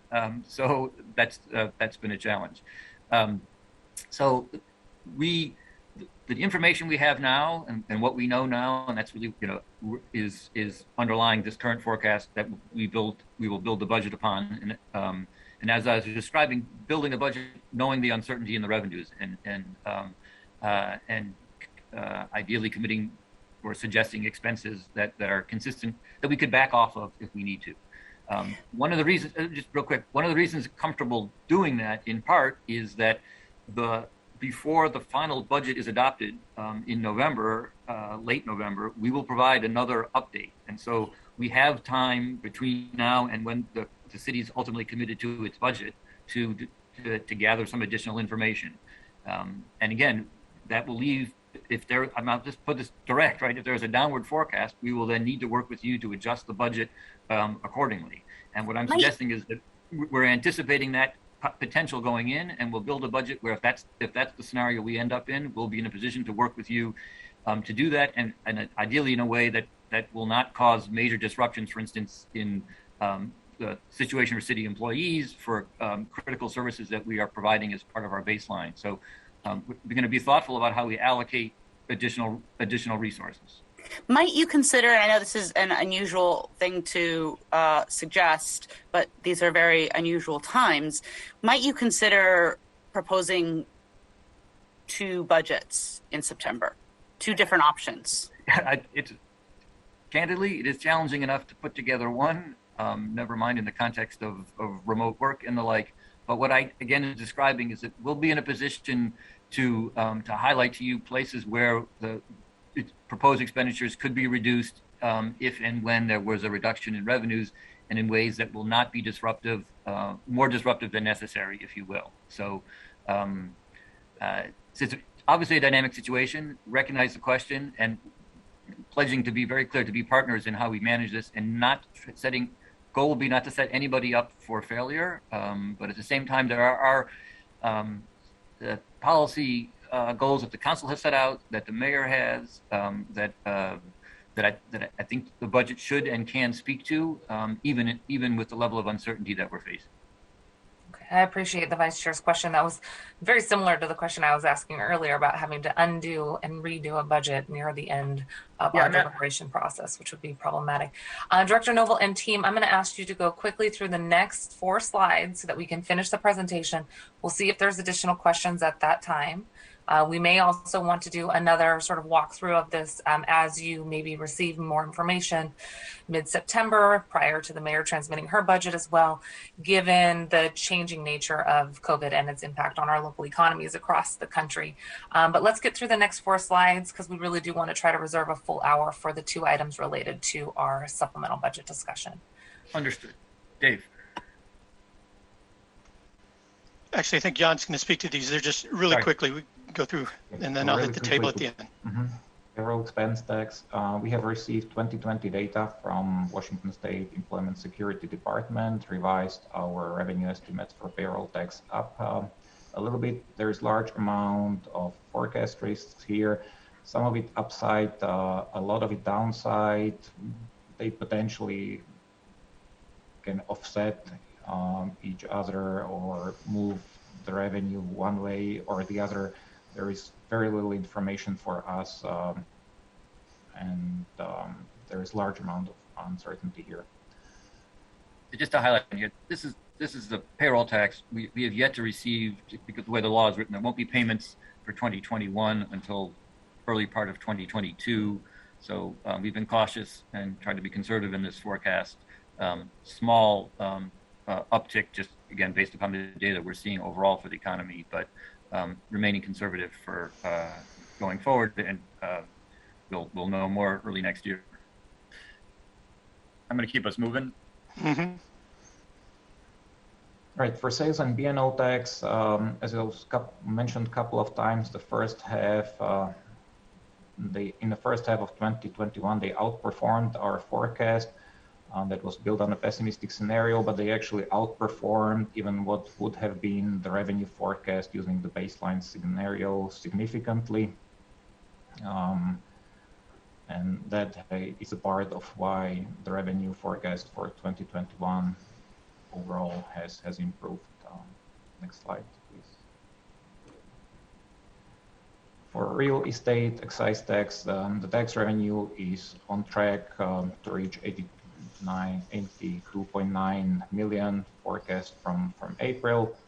Prices of homes have been rising faster than expected, but on the other side, there's been a larger than expected drop in sales of existing family homes. They are predicted to be about 9% lower, 8.9 for single family homes, 8.4 for condos, which would be offsetting that large increase in the price of homes. Next slide, please. Great. So let's have a look at the revenue table. So this is perhaps what you've all been waiting for. As you can see, this is our standard table. On the left-hand side, we have the tax items, the revenue items listed. Across the top, you can see the time periods we're talking about. The left-hand side columns, 2020 actuals, 2021 adopted. And then we move into the forecasts, which are 2021 April and August. And then we provide a column right in the middle that shows the change between the August forecast and the April forecast.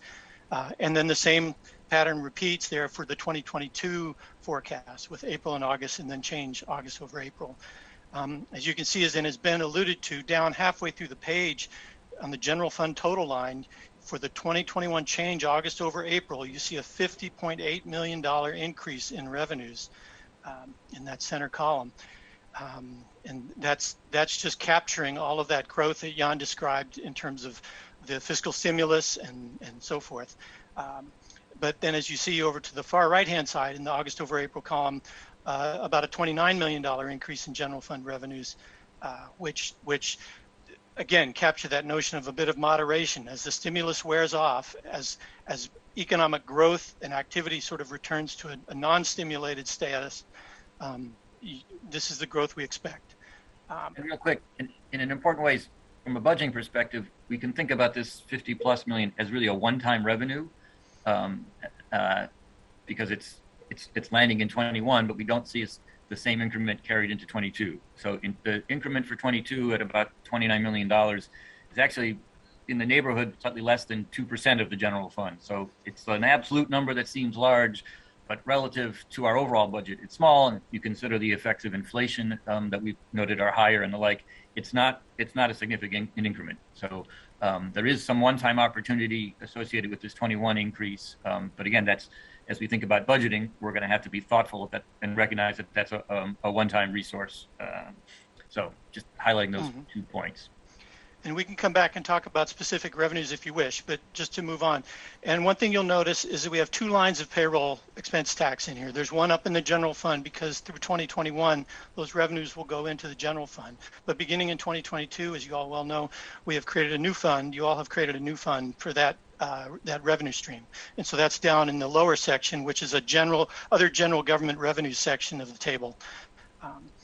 And as Jan pointed out just a couple slides ago, the payroll expense tax, we're estimating modest increases there.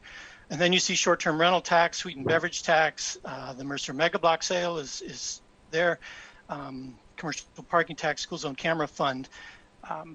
Those are all showing growth, except for the school zone camera fund, which that's an adjustment downward because of the April forecast assumed the addition of 10 new camera locations or 10 new cameras.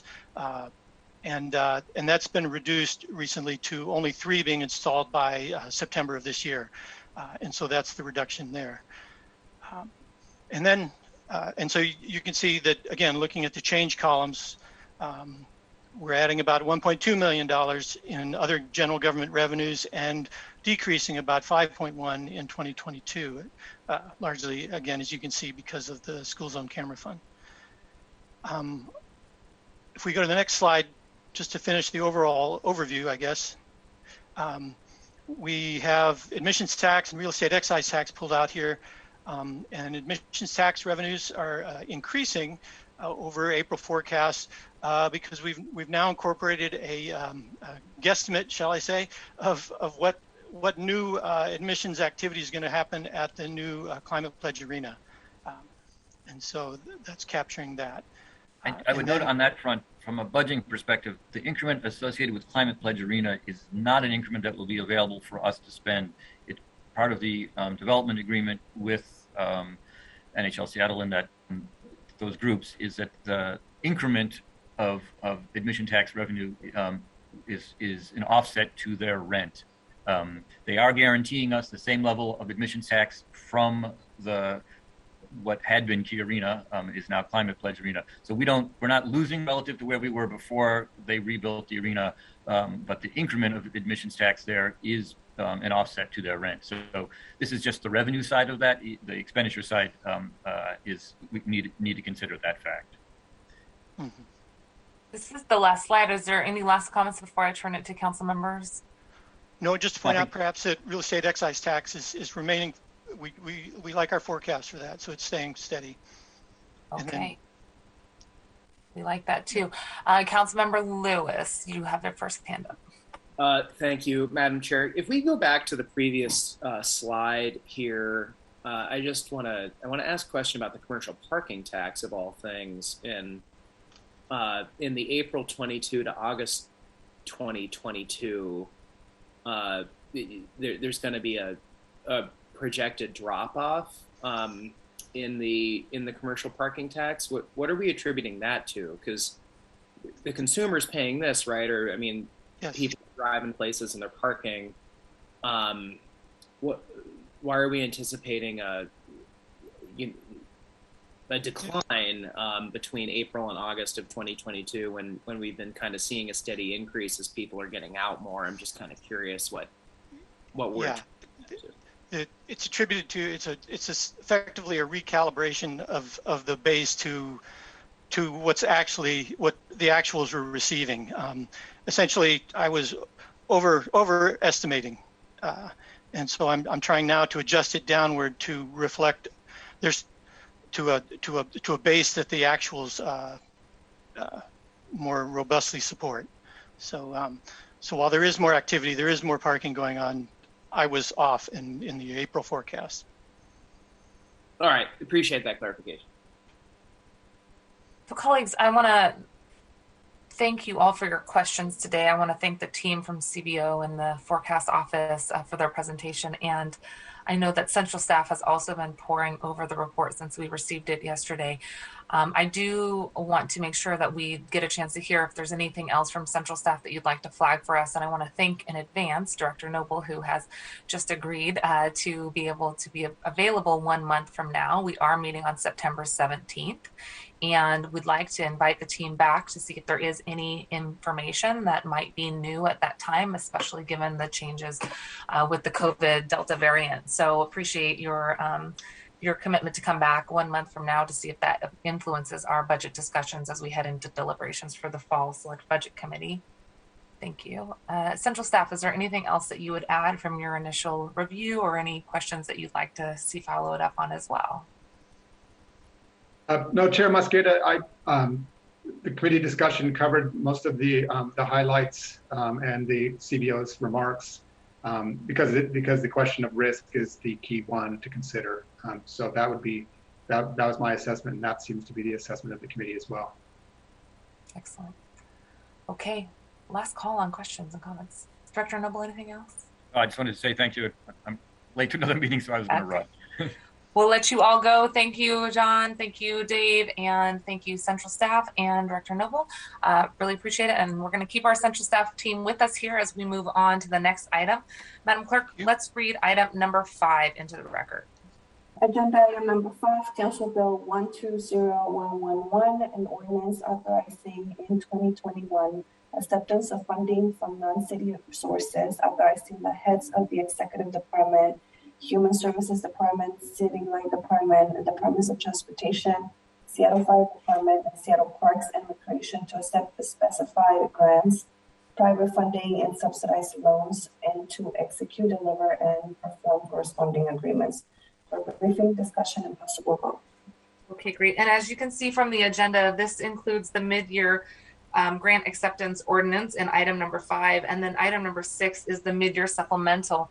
We do have an hour booked in for these 2 items, and my understanding is item number 5 here would be relatively quick compared to our longer discussion on the supplemental. So we've ordered it to put the grant acceptance ordinance, which is item number 5 here first, but do want to reserve our hour if we can for full discussion. Any questions on both of these topics, expecting the larger part of the discussion to really be about the supplemental budget in front of us. Tom Mikesell from Central Staff, thanks for staying with us as we move to this item. I want to thank you, also Ali Panucci and Dan Eder, and your Central Staff teams as well, who've been in conversations with myself and Sejal Parikh on these bills. We have the grant acceptance ordinance in front of us as a periodic ordinance that we consider to accept funds directed to the city for various programs and departments. We did have this in committee the last 2 meetings as well. So I do want to see if, Tom, you have any other orientation comments, and I'm happy to also open it up to council members on any questions or comments they have on 120111. Tom? Thank you, Council Member Chair Mosqueda.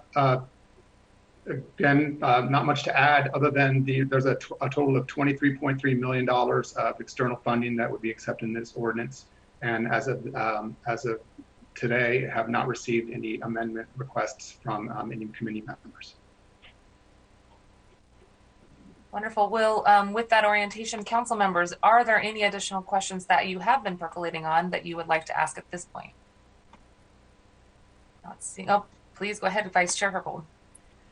Yes, thank you. I just want to make note that it's my understanding that none of the Seattle Police Department's grants are included in this legislation. And given that there was last year significant interest in some of the grants that were proposed to be accepted by the City Council, proposed by Seattle Police Department, and that this happened last year, I'm concerned that we are again going to be in a situation where we are asked to approve acceptance of the grants late in the year without a conversation with CBO or SPD on which grants the council would like a little bit more engagement on before SPD pursued them, and which grant acceptance actions are more ministerial and sort of pro forma. I believe that last year we had agreement with the City Budget Office that they would work with us on such an approach and work specifically with Council Central staff in determining which grants the Council was interested in doing a more deep dive policy engagement on, and which grants were the approval was more pro forma and not something that we needed to get into the details of. And to my knowledge, that hasn't happened. I've mentioned this in previous committee meetings, and my concern is that rather than having a conversation about those grants that might involve some controversy, we are subjecting every grant that the Seattle Police Department wants the City Council to accept. We're subjecting this entire process to controversy potentially when we do not need to do so. And again, I'm just worried about that happening at the end of the year, after we have entered into grant agreements, entered into agreements with other jurisdictions to do joint work, or to act as the pass-through administrator for other jurisdictions, and just wanting to flag that now, flag the absence of this conversation over the last year as expected by the council. Thank you, Vice Chair Herbold, and as Chair of Public Safety, appreciate your leadership on that, both this year and in last year's budget deliberations process. Your concerns are well received and shared. I see Greg Doss from Central Staff, who leads our analysis on SPD, and we do know that there is an anticipated ordinance that is going to be sent down to City Council to accept those grants. Greg, did you have anything else that you'd like to add in terms of anticipation around that?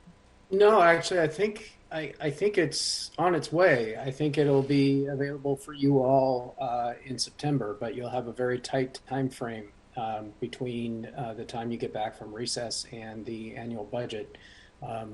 Really, one meeting probably. And thus the concerns from Vice Chair Herbold. Appreciate you flagging those, Vice Chair Herbold, and the concerns around those. So perhaps we can coordinate to have a reaffirmation of those commitments that we thought we had last year, so that we don't end up in this type of position again in the future. But look forward to working with you on that. Vice Chair Herbold, please go ahead. My understanding, why are the SPD grant acceptance actions not in this bill like we do every year? We don't segregate out all of the Seattle Police Department's grant acceptance from every other department in the city. Why has that occurred this year? Greg or Dan or Tom? If anybody knows. Can't speak for the executive on that. So maybe just to be clear on that answer, though, Greg, if you're saying that you can't speak for the executive on that, is it are we being led to believe that that was an executive choice to not include it in their supplemental budget, or was this a council generated issue? It was obviously an executive choice to not put it in the budget that they sent down. It was a council request last year, as Councilmember Herbold said, to potentially do something different. And the something different was to address it earlier in an ordinance before now. And I think that, you know, if I were to speculate, half of it got done in the sense that it's not being done now, and the half that was supposed to be the other half of the message that it was supposed to be done earlier didn't reach. So there was a disconnect. Yeah, and I think that the reality is that council plays a budget oversight role, and in fulfilling that oversight role, we asked for and communicated sort of clear set of expectations around what information we wanted to receive in order to allow for the normal process to unfold in a way that didn't feel like we were being jammed or didn't have all of the information available to us to make the evaluation of what is ministerial pro forma versus what appears to be a grant that is driving policy or operations at the department in a way that may be inconsistent with prior policy positions. So it's unfortunate to hear that we're now in a situation where we're running the bill as a separate standalone bill when I don't think that was our intention in the first place. Nods from the vice chair as well as from me. So yes, I think there is additional communication needed on this piece. Appreciate the background, both from Vice Chair Herbold and from from Greg Doss here, and the underscoring of the point from the council president. Okay, putting that concern aside, the grant acceptance ordinance is in front of us, Council Bill 120111. I'm not seeing any additional questions. And as central staff has noted, we are not aware of any additional amendments. So council colleagues, I move the committee recommends passage of Council Bill 120111. Is there a second? Second. Thank you, Vice Chair. Are there any additional comments or questions? Hearing and seeing none, Madam Clerk, will you please call the roll on the passage of Council Bill 120111? Vice Chair Herbold. Council President Gonzalez. Aye. Councilmember Lewis. Yes. Madam Chair. Aye. Madam Chair, that is a 4 in favor, none opposed. Thank you very much. The motion carries, and the grant acceptance ordinance for mid-year 2021 bill, Council Bill 120111, will be sent to the Seattle City Council full council meeting on September 13th with a recommendation that the bill pass and have a final vote there. Thank you very much, central staff. And if you can stick with us, let's move on to the other big item related to the supplemental budget. Madam Clerk, could you please read item number 6 into the record? Agenda item number 6, Council Bill 120112, an ordinance amending Ordinance 126237, which adopted the 2021 budget, including the 2021 to 2026 capital improvement program. For briefing discussion and possible vote. Okay, thank you very much, colleagues. This is the third meeting where we have had the supplemental budget in front of us today. I want to thank Tom Mikesell, Greg Doss, Jeff Sims, Dan Eder for all being with us here today. And of course, want to thank Ali Panucci, who is not with us because she is on leave, but had very much earned that leave for all of her work on the supplemental budget prior to her vacation. Colleagues, we want to make sure that we have ample time to get through these comments in front of us. We do have about 45 minutes to discuss this, and we will try as much as possible to get through this in the allotted time. We have 3 more sections on our agenda after this, and so if we end up running into a close to 1 p.m. period, I will want to notify the clerks if we need to take a recess. I do intend to come back and finish those last 3 to 4 items that are just briefings. No votes required, but I will be available to continue watching that. But let's endeavor to get through this together and to make sure that we get a chance to have our full agenda heard in front of us. This is a reminder that we are talking about the supplemental budget. Ideally, we would not have large policy shifts included in the supplemental budget, given the conversation that has evolved mostly through the press and some letters to council regarding the request from the mayor's office for some larger policy shifts, specifically in public safety related. We did delay a vote on the supplemental package at our last meeting to consider some of those possible policy and investment considerations. We really appreciate the council members here today, the full council who've been participating with us as the discussion about the supplemental has included all of our council members, and your flexibility to think through various amendments and priorities in the supplemental. And again, I want to thank central staff for being so flexible and willing to help craft various amendments in front of us. Again, colleagues, for those members who are part of City Council but not members of the Finance and Housing Committee, as chair, I will present the amendments on their behalf and offer the chance for those who are present to speak to them, even if they're not on committee. And that will give us a chance to incorporate additional council members who are here. For council members who are not here with us today but do have amendments as well, I will be offering those up for the purposes of discussion and vote today. We're going to move through the amendments as ordered in the table in the attachment that came with the 11 amendments that were presented. And I will ask the sponsors of the amendment to move the amendment to put it in front of us. And then I will ask central staff to walk through the amendment. And then we'll have a chance for the sponsors to speak to the amendment and we can have discussion. And if there's amendments to those amendments, we will consider those. And my hope is that we will wrap this up around noon today. Let's do central staff introductions for the record. We have with us, I see Tom Mikesell, Greg Doss, Dan Eater, Jeff Sims, and am I missing anybody else from central staff? Okay, wonderful. Well, with that, do you have any additional comments to open us up for the conversation here, Tom, or shall we just go into the list of amendments in front of us? Madam Chair, no real additional comments other than to say that the table that I'll be sharing includes some amendments that have been discussed in prior committees and some amendments that have been received subsequent to that, and they're generally in order of the receipt. Okay. But with your permission, I'll go ahead and share my screen. Please go ahead. Includes that.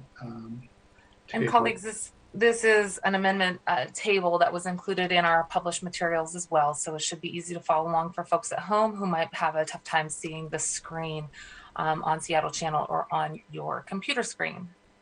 As Tom is teeing these up, Tom, let us know if you have any IT. Oh, perfect.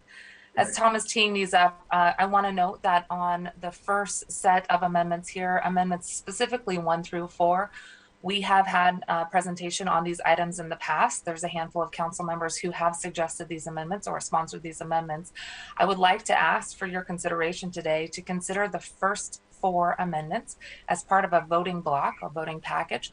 We would then walk through each 4 of the amendments so that the council central staff can provide a summary of those amendments, and then we would have the sponsor speak to each one, but just for the purposes of time. That way we could potentially vote on those first 4 that didn't seem to have any questions in the last 2 meetings and would allow us to get into the other ones where I think that there's some more questions. So colleagues, again, the first 4 you can see on the screen there. And Tom, would you mind reading the short title of those first 4? Sure, Madam Chair. So Amendment 1 is sponsored by you, Chair Mosqueda. This would provide $150,000 in Seattle Fire Department's 2021 budget for mental health services for firefighters. And I'll continue down the list. Amendment 2 is sponsored by Council President Gonzalez. This would add a position and create a new budget summary level in the 2021 or in the 2022 budget for the Office of Economic and Revenue Forecast and impose a proviso on funds held in Finance General for creating the office. Amendment number 3, sponsored by Council President Gonzalez, would add a statement of intent regarding the 2021 spending to update and enhance the city's public disclosure technology and practices. And then Amendment 4, sponsored by Council President Gonzalez, would add $97,000 to the legislative, to the city office of the city auditor department for staffing issues in the office of the city auditor. Thank you, Tom. Again, council members, we will have the chance for each of those sponsors to speak to the 4 items in this potential voting block or voting package. But if there's any concerns about considering these 4 together, you are welcome to pull out any of the items right now, and we'll make sure to take a separate vote on that. If there's no objection, I will go ahead and we will consider amendments 1 through 4 as one voting package. Is there any objection? Hearing no objections, amendments 1 through 4 are going to be grouped together as one voting package. Now let's go ahead and walk through the amendments. Tom, did you have anything else to add before the council members who sponsored these amendments speak to them? No, Madam Chair, I do not. Okay, thanks. Well, let's give this a try. Council colleagues, as the sponsor of amendment number 1, I want to thank you for your consideration of this amendment. As you recall, in last year's budget, we allocated $150,000 to fund a crisis counselor or a mental health counselor to assist with the Seattle Fire Department personnel. Following the adoption of the budget, it was determined that the Firefighters Health Trust was probably the best place for rank and file members to access mental health services to reduce any barriers or stigma with accessing mental health. Given that the $150,000 has not yet been spent, the proviso splits the $150,000 into 2, and it allocates another mental health provider to be located at Seattle Fire Department to provide a mental health provider both within Seattle Fire Department's headquarters and another one within the trust as requested by rank and file members. It's anticipated that there would be the need for additional services in 2022 to continue these services, and I know that I'm eager, along with others, to make sure that we're continuing to support mental health services of those who are on the front line, especially recognizing that our fire department is down personnel, around 95 firefighters this year, and they are constantly helping with multiple public health crises, whether it's assisting with COVID, the crisis of homelessness, or helping to fight national wildfires. Appreciate your consideration of this amendment. Seeing no questions. Council President Gonzalez, you are the sponsor of amendment number 2. Would you like to speak to it? I have nothing else to add to it. Okay, thank you very much. It's pretty straightforward. We've had conversations about it and the underlying legislation, so I think it's pretty straightforward. This just sort of operationalizes the council bill that we passed establishing the office. Excellent. Look forward to supporting it. Would you add anything else to amendment number 3? Amendment number 3, really this is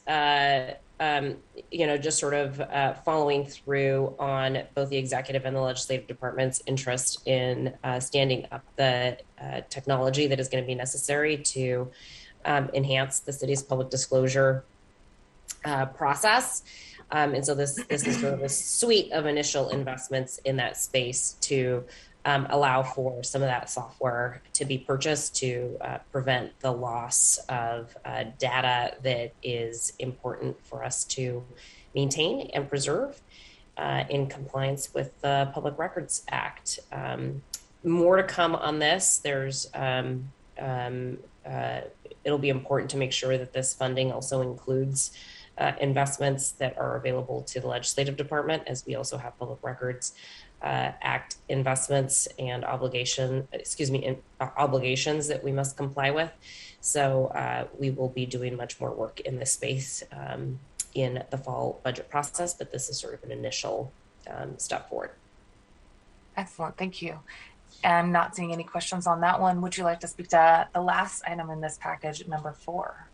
Yeah, this one is really important. The city auditor's office is obviously an independent office. They are housed within the legislative department on the org chart, but they are in fact an independent office. They are one of the few offices that actually did have to absorb some budget cuts as a result of the recession last year. And this is an opportunity for us to restore some of the costs associated with staffing over at the city auditor's office that is necessary for them to continue to do their independent auditing work of executive agencies and work. Excellent. Not seeing any additional questions on those. Appreciate you bringing these 3 amendments forward. Colleagues, are there any other comments or questions on amendments 1 through 4? I'm not seeing any. Madam Clerk, will you please call the roll on the adoption of the voting package amendments 1 through 4? Vice Chair Herbold.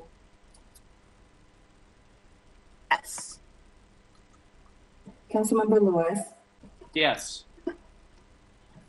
Council President Gonzalez. Aye. Madam Chair Mosqueda. Aye. Madam Chair, that is 4 in favor, none opposed. Wonderful. Thanks, colleagues. The motion carries and the voting package amendments 1 through 4 on the amendment agenda are adopted. Let's move on to amendment number 5. Councilmember Lewis, you are listed as sponsor along with the co-author, Councilmember Peterson. Would you like to move the amendment to put it in front of us? Thank you, Madam Chair. I move Amendment 5. Thank you very much. I'll second it. It's been moved and seconded. Let's turn it over to central staff for a quick walkthrough, and then I'll turn it back over to the sponsor and author. Thank you, Madam Chair. This will add $25,000 and 1 term limited position to the legislative department to add a position that would monitor investments in shelter expansions and projects. So, apologies if there's some background noise. So I'll mute after that and turn that over to Councilmember Lewis to speak more to it. Thank you so much for queuing that up, Jeff. And I believe Councilmember Peterson is here as well, and I'll make some brief remarks. And if Councilmember Peterson wants to speak to this as well, would definitely welcome his statement. This is a position that Councilmember Peterson and I conceived of after essentially complaining to each other about the lack of progress on the standing up of shelter assets in our respective districts, and finding that we had similar experiences of trying to work with external partners, the Human Services Department, other executive officials to really bird dog down these processes and get these shelter assets established at a great expense of time and resource for our respective offices. The position is term limited, given that we are anticipating that over the next 2 years, we're going to have a massive amount of emergency enhanced shelter that is going to be funded by the council. As we have seen from recent committee meetings, the amount of shelter the council has funded has not been fully realized in the implementation, and there are clearly some implementation bottlenecks.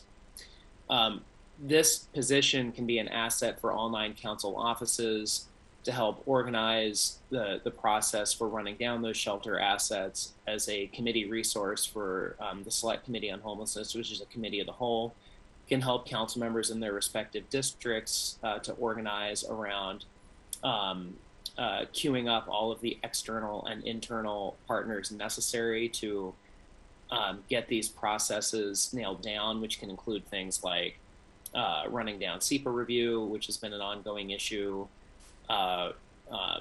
making sure that there are not long delays in the lease negotiations, be it with the Port of Seattle or with Sound Transit or some other external partners where maybe we're citing something on their land.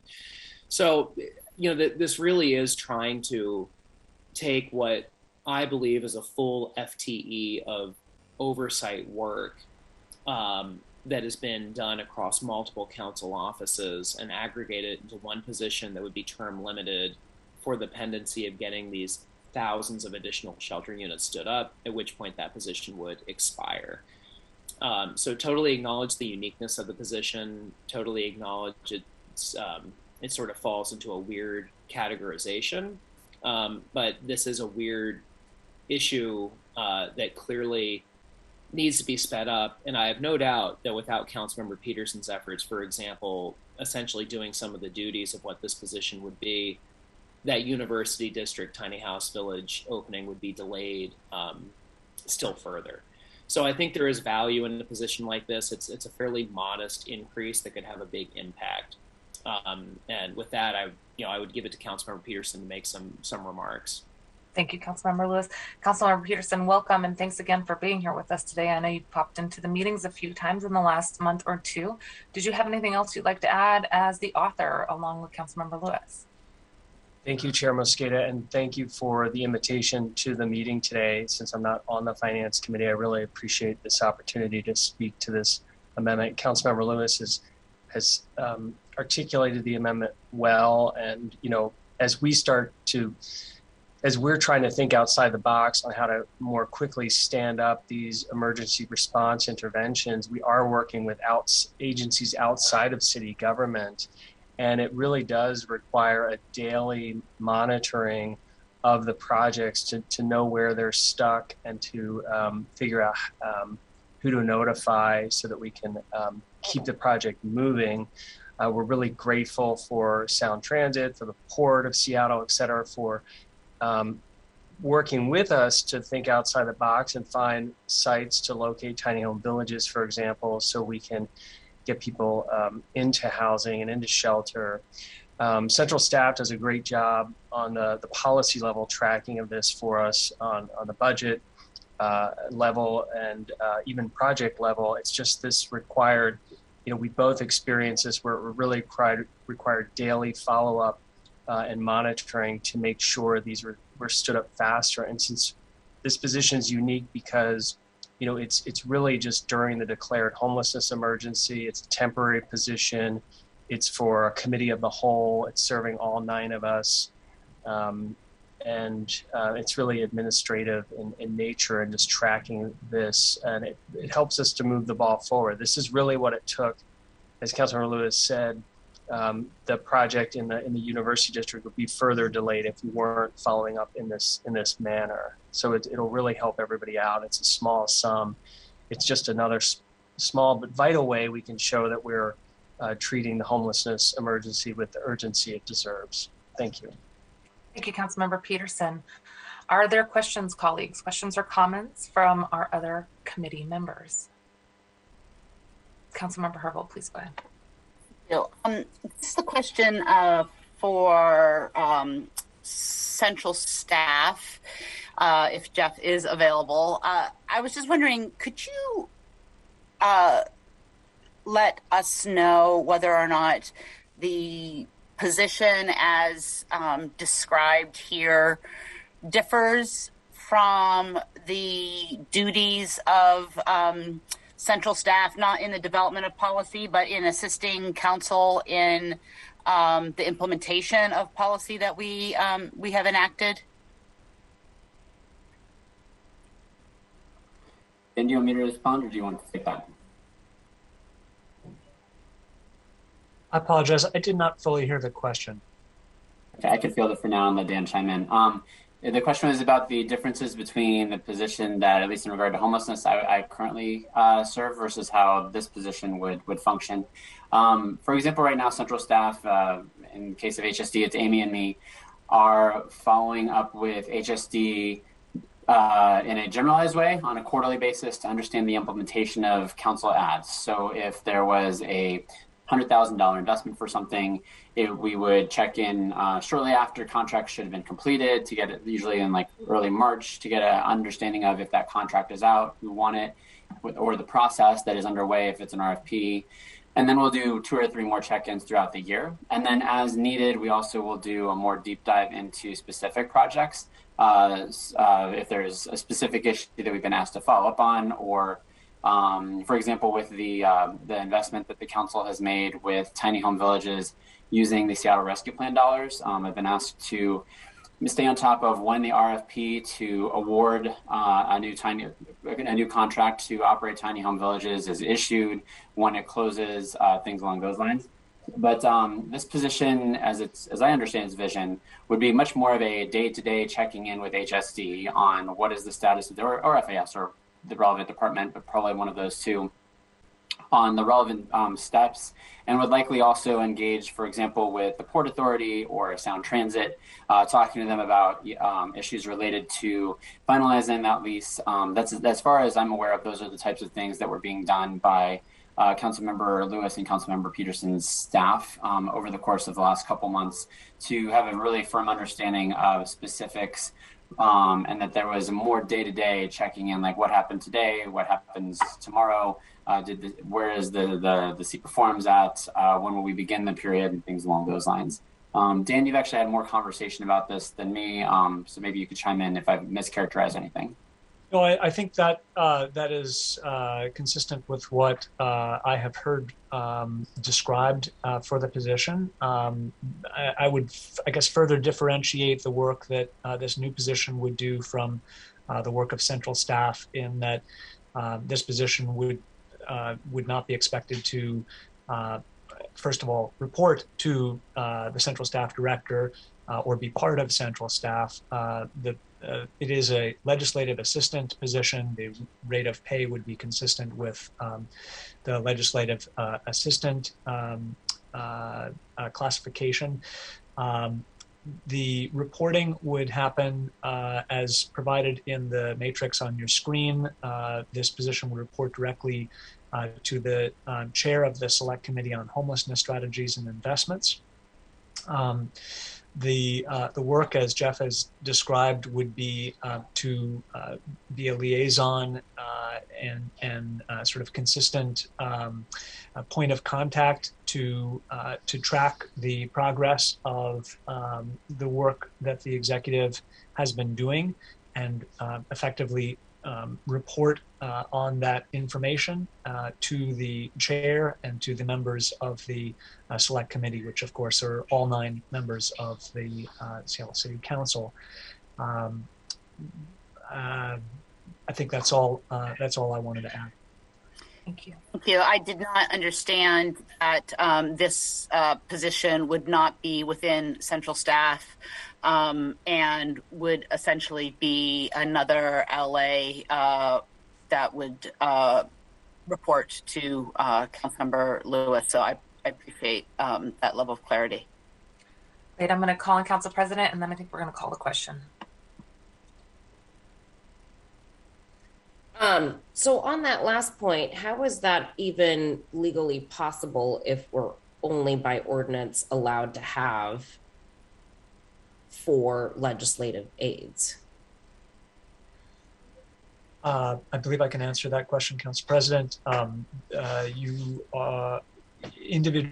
Each individual council office does, as you've described, have, I think, 4 positions, and I believe you are currently funded at 3.5 of those positions. This would add an additional legislative assistant that would not be directly in the office of Councilmember Lewis, but would be reporting to whoever holds the chair of the Select Committee on Homelessness or the successor committee if one is named next year.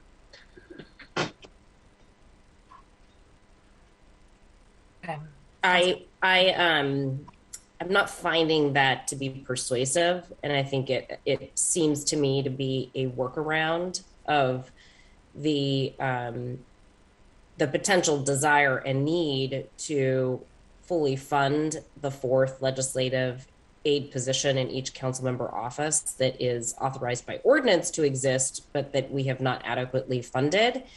To the extent that that's what is needed, I think that conversation is best had for the fall budget process and would encourage us to have that conversation in the fall budget process as opposed to in the supplemental budget process. And so I have concerns about that structure as the council president of moving forward this amendment that would effectively allow one council member, whomever that council member is, to have sort of a additional legislative aid in what appears to be contradiction to an ordinance that only allows us to have 4 positions for legislative aides.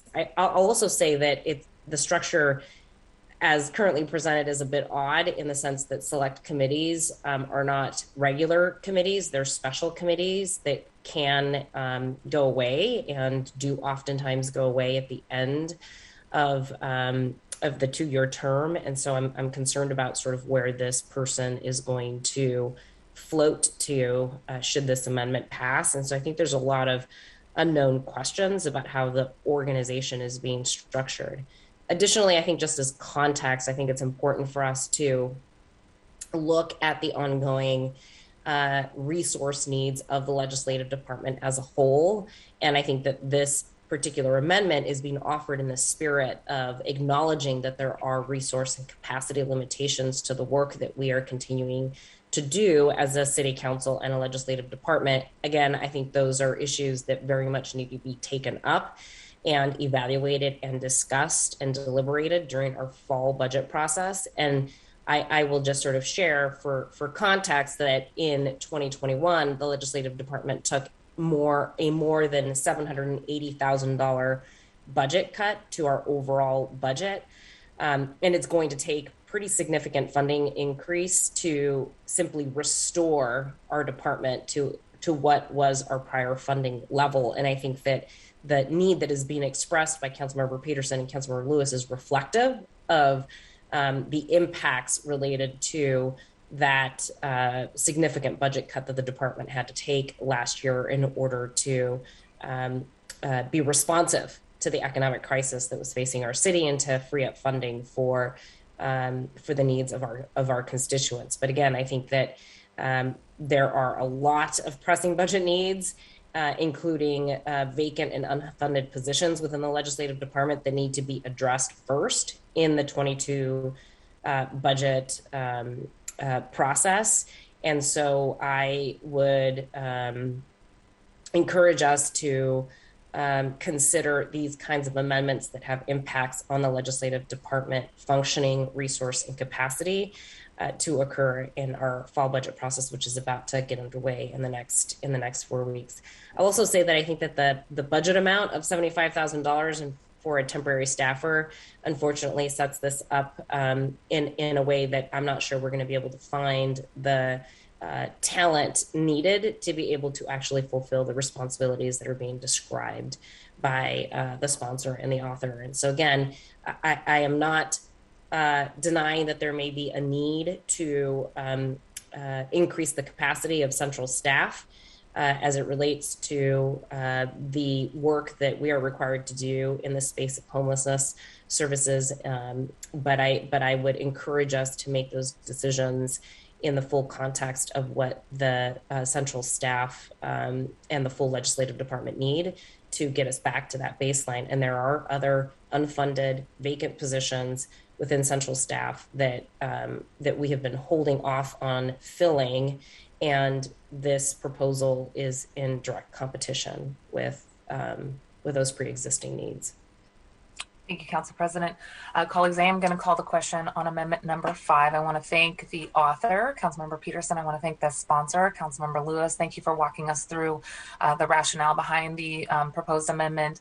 I want to note the importance of the why you brought it forward. I don't disagree with you that there is a serious problem with lack of information and, more importantly, lack of implementation. The council, as we heard from Jeff Sims on central staff in the previous presentation and select committee, has authorized over $45 million, and we have serious concerns about those dollars that have been deployed to address the crisis of homelessness that is compounded by COVID not being spent in the way that council has authorized. Also, very real concerns about the metrics that we've been requesting for now going on 3.5 years, just in my experience from HSD and the mayor's office, specific to how we are housing folks, how we are offering services and tracking to make sure that folks are housed. Very real concerns that you've outlined, but for the reasons that are explained by Council President and Vice Chair Herbold, I too will be a no on this amendment today. I think the Council President has also raised some important questions that we should be taking up on the fall budget, especially given the growth in size of our city and the need for our offices to be responsive to constituents and to make sure that we are following through on the implementation side with the executive. You know, if you look at places like Los Angeles and Washington, D.C., for example, that has a population smaller than Seattle, their staff on their city council side is more than 12 individuals per office. So we are working very hard to address a large and growing population here in the city, and I think it's well worth the conversation about how we do both respond to constituents, make sure that our implementation for the budget that we've allocated is happening, and that we have good, transparent conversations between both branches of government. But because of these concerns today, I will be voting no, and appreciate that the conversation will be continuing, it sounds like, in the fall. Councilmember Peterson, as the author of the amendment, you do have the last word. If you can go ahead right now, and then we'll get to voting. Thank you, Chair Mosqueda. While I'm disappointed, I was hoping for support for this. I really do think it's necessary if you want to stand up, if we really want to stand up tiny home villages faster. I think this position is needed, and look forward to discussing it in the context of the fall budget. I did just want to clarify that on this particular tiny home village in the University District, I actually worked really well with the Durkin administration and HSD. This was an unusual thing where we were working with an outside agency that was also doing a really great job and working with us. It was just, as we work with outside agencies on brand new lease terms, et cetera, we need somebody to get in the weeds and on a daily basis. So thank you for giving me a chance to speak at the end here. Appreciate you being here with us. I know you have more, so maybe we'll see you again in a second. Madam Clerk, will you please call the roll on the adoption of amendment number 5? Councilor Herbold. No. Council President Gonzalez. No. Councilmember Lewis. Yes. Madam Chair Mosqueda. No. Madam Chair, that is 1 in favor and 3 opposed. Thank you very much. The motion fails and amendment number 5 is not adopted. Let's move on to amendment number 6. Councilmember Lewis, as sponsor of this amendment, would you like to move it? Yes, thank you, Madam Chair. I move Amendment 6. I'll second that. It's been moved and seconded. Central staff, would you like to walk us through amendment number 6? Certainly, thank you, Madam Chair. This the short title for this is to add $1.7 million to HSD's budget for the Chief Seattle Club's mixed-use project and cut $1.5 million intended for a new tiny home village. That actually, it's redirecting 1.7. There's a typo in the grid there. The change in the redirection of $1.7 million is would first support the capital project that is already underway by the Chief Seattle Club. There have been some challenges with some of their fundraising that this would help cover that gap, especially related to the non-housing components of the larger project that is especially focused on serving people from our Native community that are experiencing homelessness. And the $1.7 million is available because there has been, as council members are aware, a substantial amount of money has been provided to HSD that has not fully been expended or encumbered in a variety of cases. So you could look, for example, at the bill this last fall when an additional $9 million, it was amended ultimately so that $9 million was added for non-congregate shelter in HSD. Also, as council members are aware, there's been a substantial delay in standing up the 3 tiny home villages that were authorized in the 2021 adopted budget. So that there will be an anticipated amount of underspend on those that, in the very least, would become available at the end of the year, depending on the amounts that have been encumbered. So that all makes available $1.7 million that could be used for this project, and so the action actually redirects those funds to a different budget summary level. Councilmember Lewis, anything else to add? Yeah, and I'm not going to add a whole lot to that great recitation from Jeff in the interest of time. I just want to highlight and emphasize for the viewing public and for council members that this in no way imperils the investments we've made in tiny house villages. This just captures the underspend since we did responsibly fully fund those villages for all of 2021 going back to January, and that's been accruing underspend.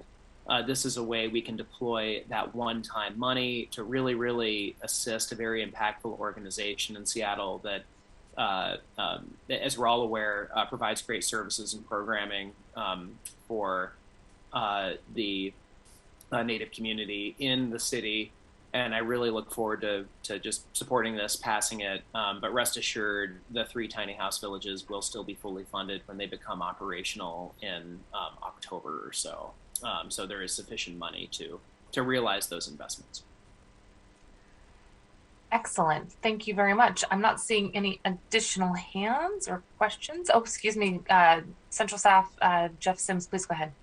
I just want to confirm for the chair and the members of the committee, I just double checked the amendment as posted online, and it is $1.7 million to be redirected and then redirected to a new source. So the grid is in error to have a 1.5 million. Just wanted to assure you that that is correct in the amendment. Okay, excellent. Thank you so much.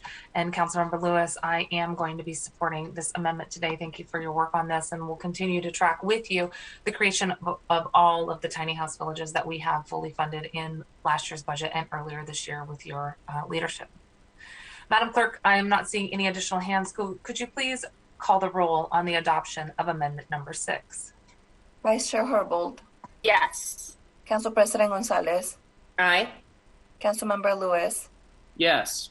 Madam Chair Mosqueda. Aye. Madam Chair, that is 4 in favor, none opposed. Thank you very much. The motion carries and amendment number 6 is adopted. Amendment number 7 is in front of us. Colleagues, I am the sponsor of that. So to put in front of us, I move amendment number 7 be adopted. Is there a second? Second. Thank you very much, Vice Chair. It's been moved and seconded for amendment number 7 to be adopted. Jeff, I see you off mute. I'll turn it back over to you for an overview. Thank you, Madam Chair. This would impose a proviso on $200,000 in the Human Services Department to support organizations that build tiny homes. The $200,000 would be imposed, the proviso would be imposed on funds that were provided in supplemental action by the council this this spring, and that were amended over the summer. So that $9 million that I actually just alluded to a moment ago. And the organization, for an example organization that could receive that funding would be Sound Foundations Northwest. There's a variety of volunteer groups or organizations that build tiny homes largely through the donation of materials and labor to actually provide the tiny home structure itself to, in this case, our only operator is the Low Income Housing Institute. So those units are provided to Lehigh to then place into a tiny home village. And this would provide $200,000 in funding only for materials for an organization that does that, such as Sound Foundations, which is an organization that works exclusively, I believe, by contract with Lehigh to provide tiny homes. They have a little bit more capacity to produce tiny homes on a more rapid basis than many of the other agencies that, or probably should say organizations, that's not officially an agency, I wouldn't think, that build tiny home units. And I'll turn it over to you, Madam Chair.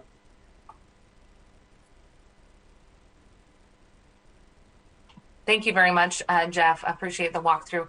Colleagues, I'll briefly comment on this. If there's any questions or comments, we'll take those in just a second. This amendment, as Jeff describes, would put $200,000 towards creating the the dollars needed to purchase the materials to develop tiny houses. As you know, organizations like Sound Foundations Northwest help to build tiny houses for us. They largely rely on donations. And I want to thank Lowe's specifically for the partnership that they've had with Sound Foundations Northwest. They recently worked with Sound Foundations on a large bulk purchase award, and they gifted a huge amount of resources to Sound Foundations Northwest. We all know the cost of materials has increased. Post-pandemic, the cost of building one tiny house for Sound Foundations Northwest, for example, in January last year used to be $3,800. It got as high as $5,400. It is now back down to about $4,200, but that includes the bulk purchase discount that Lowe's is offering to Sound Foundations Northwest. They did send in a letter of support for an amendment like this for organizations like theirs so that they can build tiny houses at the rapid pace needed in order for us to house more people on the tiny houses that we have authorized through the city. They have the capacity to build about 14 homes per month. They use volunteers and also apprentices through programs like ANEW that work with union apprentice students as they are getting their union trade certifications. And so Lehigh provides a great service to us. They also assume that the cost of the materials and labor will be free in order for us to help to build more tiny houses and to address a gap that's been identified by organizations like Sound Foundations Northwest to get them through the gap of November and February of next year. This could help to make sure that we are creating more tiny house villages at the very moment when our council and the executive have authorize more tiny houses to be created. A request of $200,000 from my office could help to build almost 50 new tiny homes. I know that this is not a long-term solution, as we greatly appreciate the donations from entities like Lowe's. I want to again thank them and others who've donated materials in time. But if this is going to be a staple and a cornerstone for how we respond to the homelessness crisis, I very much want to make sure that there's revenue going into making sure the materials are there for organizations like that. So would hope for your support. Are there any additional questions? Okay. Madam Clerk, could you please call the roll on the adoption of amendment number 7? Mr. Herbold. Yes. Council President Gonzalez. Aye. Councilmember Lewis. Yes. Madam Chair Mosqueda. Aye. Madam Chair, that is 4 in favor, none opposed. Okay, thank you very much, colleagues. The motion carries and amendment number 7 is adopted. Council colleagues, we are now on to amendment number 8, and this is sponsored by myself and Councilmember Herbold. Councilmember Herbold, would you like to move the motion to move the amendment to put it in front of us? Thank you so much. I move amendment 8. And I will second it. I will turn it over to central staff for a walkthrough of the amendment in front of us. I understand there's possible amendments to this amendment, but let's have a conversation first about the base amendment number 8. Thank you, Madam Chair. Greg Doss.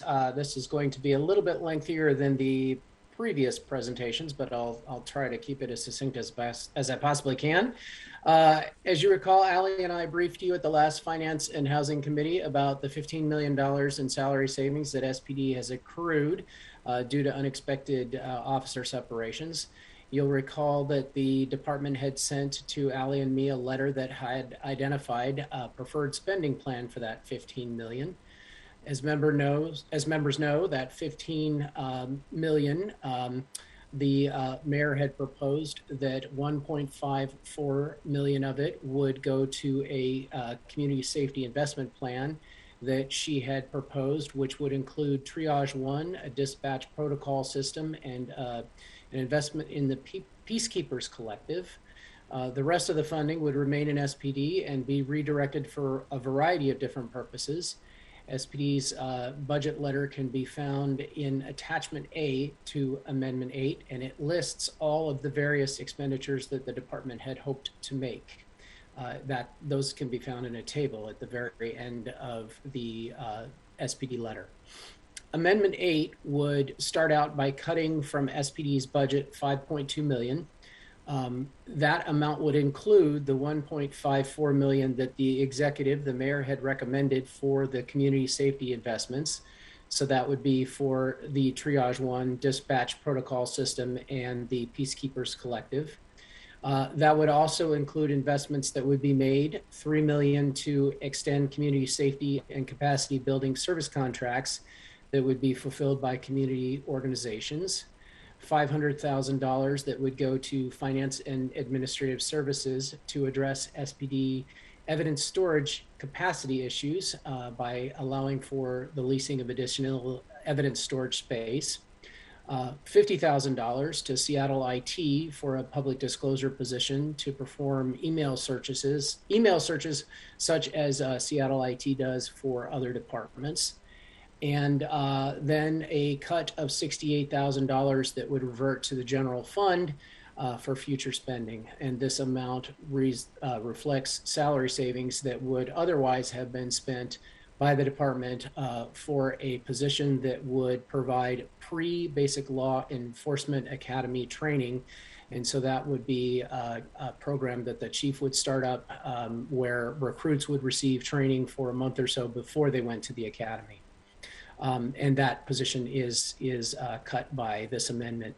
I'll also note that separate and apart, there's an investment of $50,000 by this amendment to hire a new public disclosure officer for SPD to start up a new public disclosure unit within the Office of Police Accountability. And that is part of the investments that are made by this bill. There are several civilian positions that are added, and if you refer to the SPD letter at the end of the amendment, you'll see that those positions are identified. This particular position, the addition of a public disclosure position for OPA, is one that the council adds. Amendment 8 would leave in SPD $6.8 million in salary savings to spend on items within its own budget. To facilitate that spending, the amendment removes 3 council provisos. The first council proviso is a $2.5 million out of order layoff proviso. This proviso would be lifted for a couple of reasons. First, because it has come to light that the public safety civil service rules would allow officers who are laid off out of order to be placed on a reinstatement register and rehired when SPD is hiring new officers. And second, because the RCW precludes any adverse personnel action to be taken against a police officer solely because he or she is on what is referred to as a Brady list. And the Brady list is a list of officers whose involvement in a case as an arresting officer, investigator, or witness is in question because of a history of dishonesty or misconduct. So for those reasons, out of order layoffs cannot be made, and thus the proviso is lifted. There is a $550,000 proviso that is lifted. The $550,000 proviso was tied to a Harbor Patrol report. The Harbor Patrol report was received on July 26th. So the proviso is fulfilled.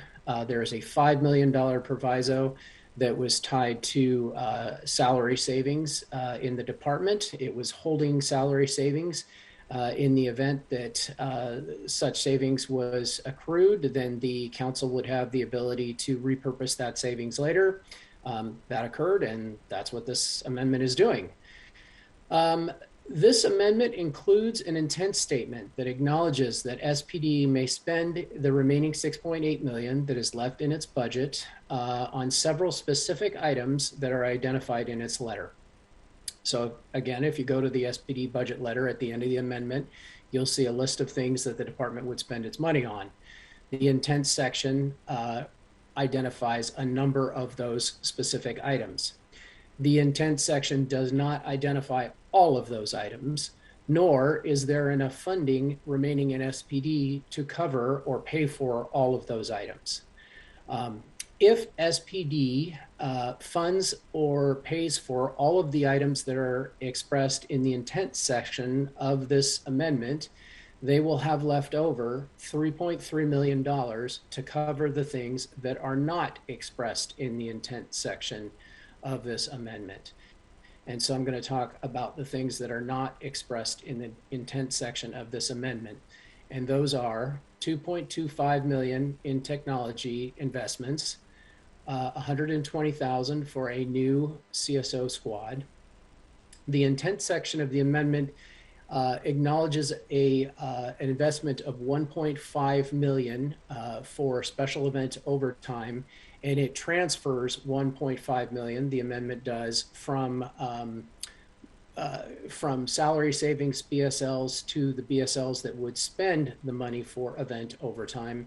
However, the department had requested or had intended to spend $3 million on event overtime. So this is about half the amount that the department had identified in its letter that the amendment would acknowledge should be spent.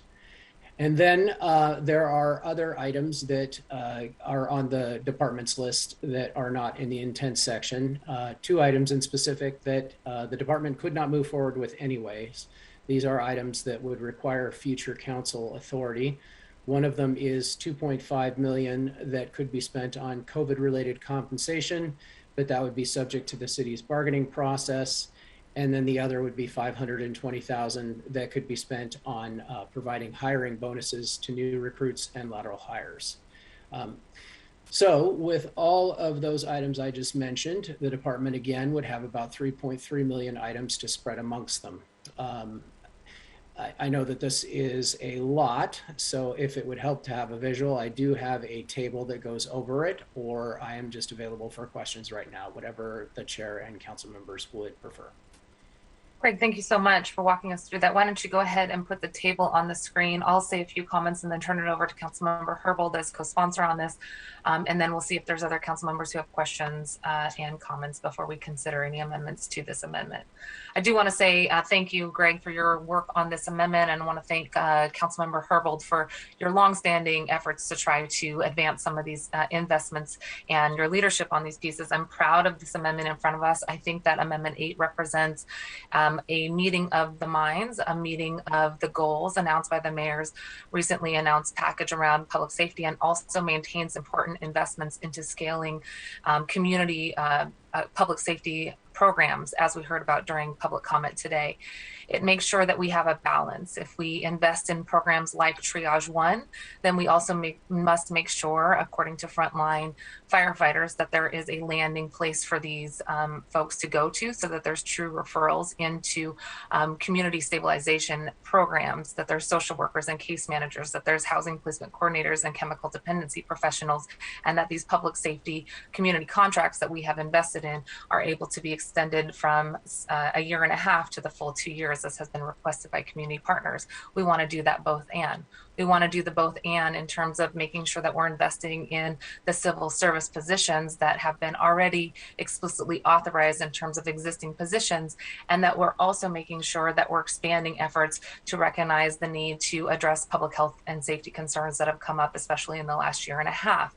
We have expressed intent, as Greg noted, and we have fully authorized the funding in the mayor's request for the following categories. $700,000 requested for Triage 1 is being funded here so that we can help address the need for those wellness checks to have an individual show up, and we're coupling that with $3 million investment into the Human Services Department community safety contracts. We fully funded the $500,000 requested for King County Regional Peacekeepers Collective, focus on addressing gun violence and King County use using a public health approach. We fully authorized the $1.047 million requested for civilian support positions. That is not new position authority, so that's over $1 million in the civilian support position category. We've fully authorized the funding for the work scheduling timekeeping project, fully authorized the funding for the NICJR contract, fully authorized the funding for the mental health provider position at Seattle Police Department, which I believe is critical to support frontline workers, especially under the multiple and compounding crises. As we've noted earlier in this discussion, we supported mental health providers for our fire department, and this is an important aspect of creating holistic health care for those on the front line. We've fully authorized the spending for separation pay and deferred compensation, fully authorized the funding needed for paid parental leave, and accounted for $1.5 million of the additional overtime investments needed, recognizing that the potential for the ongoing event overtime need is potentially going to be reduced if, for example, we see the scaling up of the fourth wave of COVID due to the Delta variant on the horizon. I will turn it over to Councilmember Herbold, and before I do, I want to thank her for her extensive work on making sure that there is sufficient personnel to respond to the maintenance of evidence, and that there's evidence storage along with the personnel, that we have the sufficient personnel needed for responding to the public records requests. We know, especially in the last year, there's been a heightened increased interest in making sure that we're responsive and transparent and accountable to public records requests. And I'm very appreciative of the inclusion in our draft amendment in front of you for those extension of the HSD contracts to 2 years, as we heard from correspondence today, from public testimony, and from firefighters. Firefighters have told me they are concerned with layering on additional triage if there's not a landing place for folks to go to. So I think that this is an approach that really tries to meld various priorities and really try to meet the public safety requests that have been requested of council in a pretty late breaking request that has impacts on our supplemental process. We are trying to be accommodating here and respond to the multiple needs in our city. And I am hopeful that not only does the investments that we're making here, but the allowing for over $3.3 million to be up to the discretion of Seattle Police Department does help us find a nice common ground to move forward with very important investments at this time. Councilmember Herbold, I'll turn it over to you as co-sponsor on this amendment. Thank you so much, Madam Chair. So The rationale for this amendment, similar to the rationale for much of the proposed investments made in a SPD budget bill back in May, really is in recognition that the shortage of sworn officers is resulting in reduced 911 priority responses. We could not have planned for approximately 250 officers leaving the Seattle Police Department when we were discussing during last year's budget process only a reduction of 70 officers. Nevertheless, we must now respond to the current staffing reality. And it's important that we make investments that can ameliorate the current shortage by reducing the workload on sworn officers who have stayed with Seattle and maintained their commitment to public service and community safety.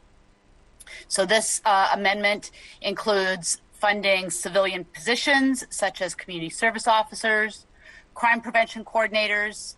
These are important investments that can, again, ameliorate this shortage of 911 of sworn officers.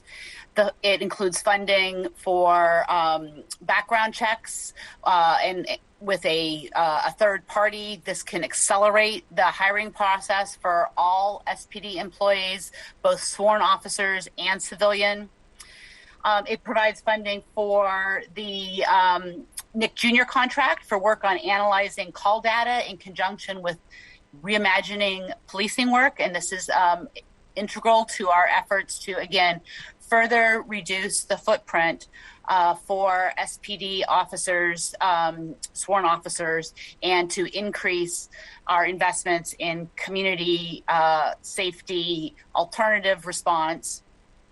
It includes funding for the work scheduling and timekeeping project that is so critical for modernizing our management of overtime and addressing the recommendations made by the city auditor in 2016 and recommendations made recently by the Office of Police Accountability.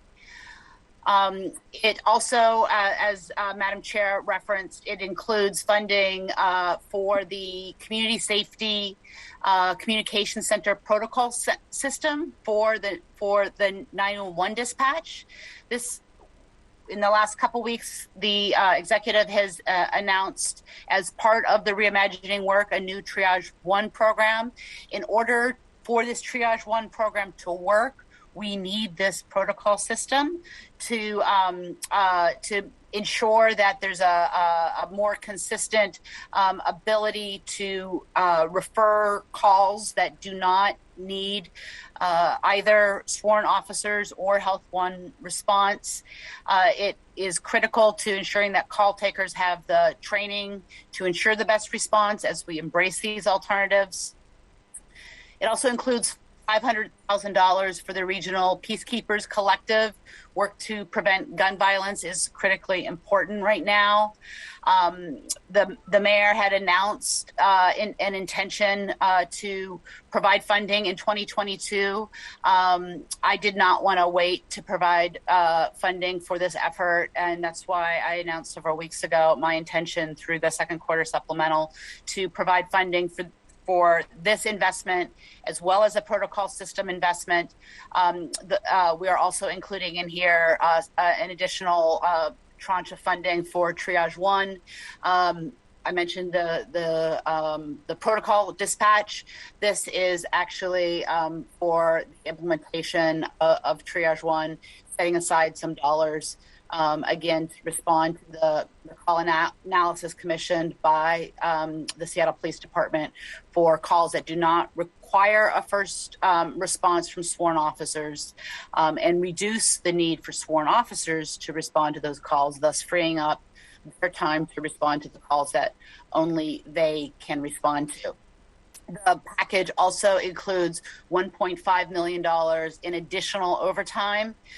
Both Mayor and Council proposed reductions in the overtime budget due to COVID for the the proposed and then the council adopted budget, but with additional events taking place, we recognize that some more funding may be needed, as well as additional funding for overtime to address some of the gaps in the patrol response.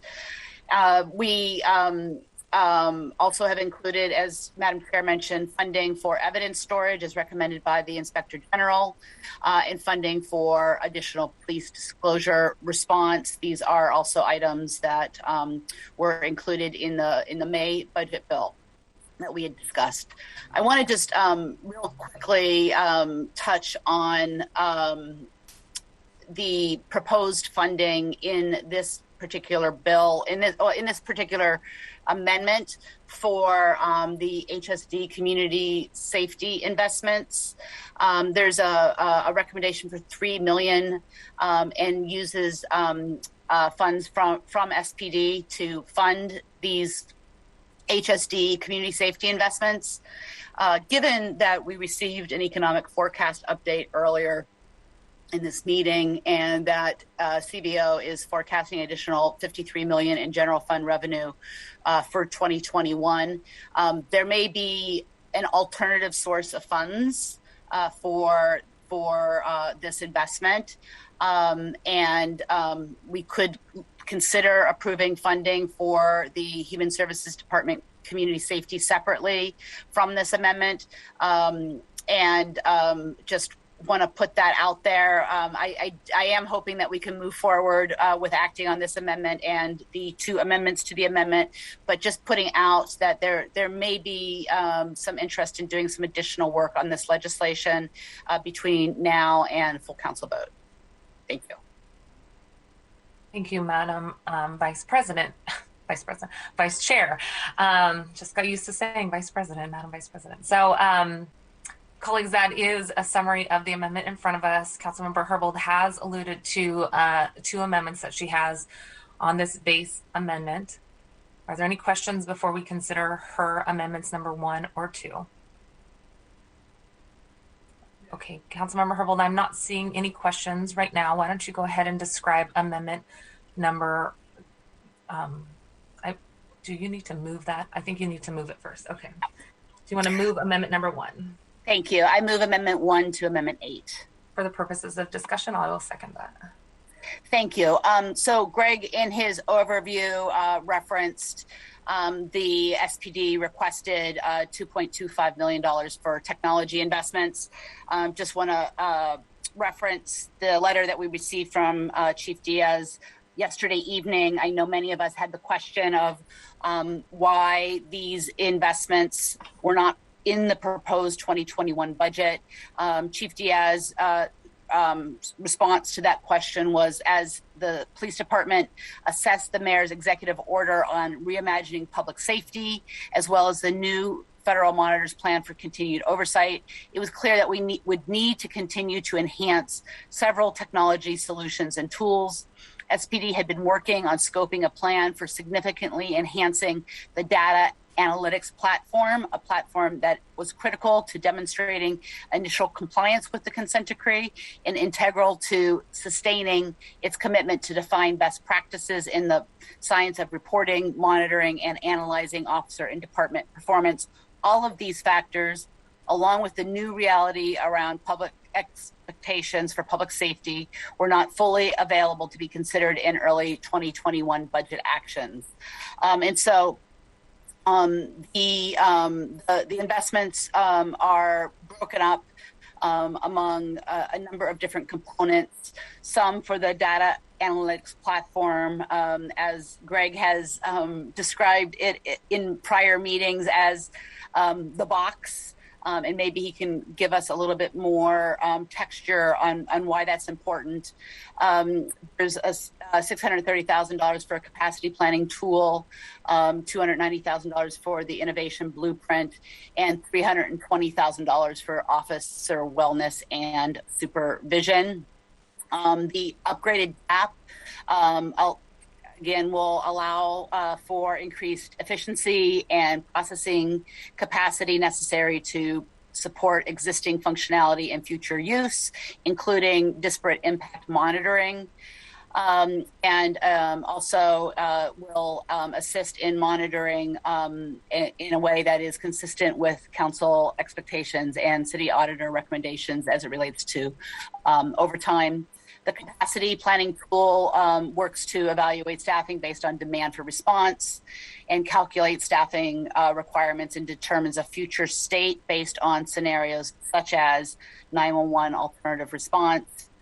And the officer wellness and supervision includes more accurate statistical models for predicting and guiding interventions for employees exhibiting signs that they need support. It's critical to reducing the number of false positive indications presented by the current process and enhancing supervision. SPD views it as critical to the department's employee wellness and retention strategy.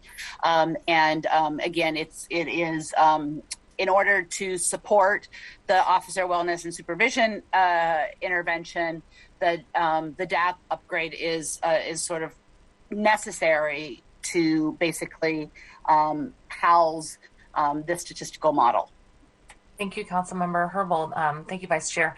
I think you did a good job summarizing the technology and appreciate the conversation in your Public Safety Committee meeting as well. Are there any questions or comments for Vice Chair Herbold on Amendment number 1, which, as you can see from Greg's table here, he has highlighted line 4 and shown in the far right column what Amendment number 1 would do to the calculations of available funds there. We'll describe Amendment number 2 in just a minute, which is at the bottom of the screen.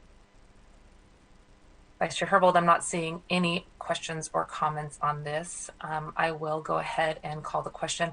Vice Chair Herbold, I do want to say just on a personal note, I want to thank you again for your ongoing work on this. Thank you for lifting up the comments that we've received. I also am aware of the amount left available in the underspend in the middle column in Amendment number 8, as we see compared to what the mayor requested, which is in the far left column. With the over $3.3 million, there's still the ability to have the department move forward with the purchase of the funds. I will personally be voting no on this amendment today, just because I have a series of questions still related to the line related to investment technologies, specifically to the contract with Accenture being authorized from SPD without council's authorization. I think it's important for me to better understand what these technologies do, understand the differences between these technologies and previous technologies, which I know were very concerning, and have a better understanding of how we continue to have a reciprocal expectation that those types of contracts will be put before council before they are signed. So I will be voting no on this amendment, but I do want to thank you again for your leadership and your detailed explanation on this amendment. I'm not seeing any additional questions. Madam Clerk, could you please call the roll on the adoption of Amendment 1 to Amendment 8? Vice Chair Herbold. Yes. Council President Gonzalez. Aye. Councilmember Lewis. Yes. Chair Mosqueda. No. Madam Chair, that is 3 in favor, not one opposed. Thank you very much. The motion carries and Amendment 1 to Amendment 8 is adopted. Councilmember Herbold, you do have another amendment. Would you like to describe Amendment number 2 to Amendment 8? Thank you. I move Amendment 2 to Amendment 8. Thank you for doing that first. I will second it for the purposes of discussion. Councilmember Herbold, would you like to describe it? Thank you. So this is $68,000 per position for a new community-based training effort with recruits before they enter the academy, so that recruits receive Seattle-specific training separate from that of the state academy. I know Chief Diaz is really excited about initiating this new effort. He had sent a memo describing the effort as being developed under the guidance of a longtime Seattle educator, that it leverages an expanding network of new and existing relationships within Seattle's many and diverse communities. It's centered around 3 primary tenets: relational policing, officer wellness, and growth mindset. The program will be a 45-day initiative that pulls recruits out of traditional classroom training and immerses them in community-based, peer-based, and introspective experiences. Will provide them both as a lens through which to receive their their training and a foundation on which to build their careers as Seattle police officers. The memo notes that some of the training will focus on in-class presentation and learning. The majority of the program will take place in the community, paired with CSOs or officers within the Collaborative Policing Bureau. Recruits will walk beats in each of the 5 precincts, develop relationships with community leaders, engage in youth dialogue, and focus not only on learning about issues specific to different areas of the city, but on learning the skill sets necessary to carry principles of relational policing throughout careers. Relational policing is aligned with recommendations from the Office of the Inspector General's Sentinel Event Review. And as it relates specifically to officer wellness, the memo references that SPD recruits will learn to listen to their own minds and bodies and recognize and identify stress indicators, not just in themselves, but very much in line with the training officers receive in service, in each other as well, and healthy means of supporting themselves and each other throughout their careers. Again, this is an initiative from Chief Diaz, and in our efforts as a council, support the chief in innovating around our expectations around training for new recruits. I think it would be very helpful for us to actively show our support for this effort. Thank you. Thank you, Vice Chair Herbold.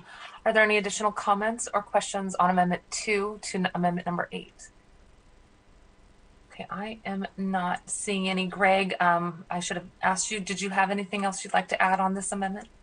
Number 2 to Amendment number 8? Okay, seeing a head shake. Thank you.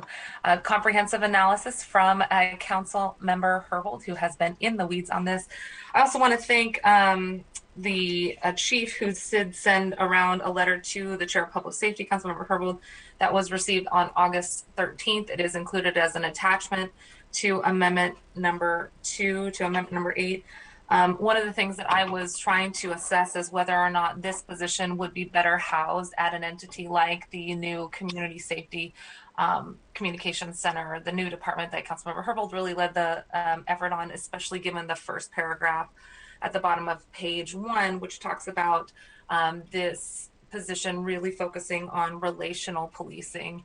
I would be more comfortable if this position were housed at the CSCC to try to create those kind of community liaison, community contacts, and to put our public safety officers, our armed officers in the context of how those individuals fit within the broader set of public safety responses.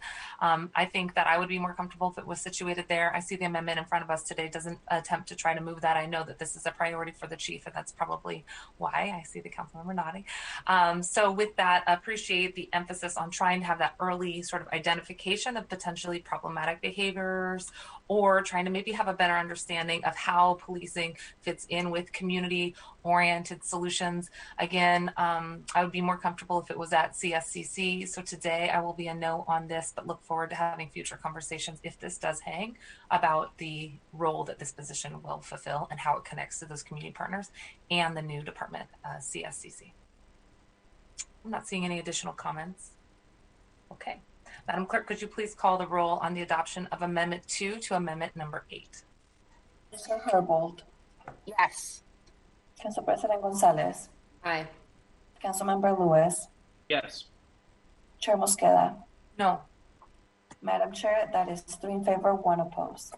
Okay, excellent. Amendment number 2 to Amendment number 8 is adopted. In front of us, we have amended Amendment number 8. Is there any additional comments or questions on the underlying amended amendment in front of us? I'm seeing no hands raised and no virtual notifications of anybody who would like to be called on. Greg, is there anything else that you would like to add for the purposes of considering amended version number 8? No, nothing. Okay. Councilmember Herbold, the sponsor, anything else to add? Okay.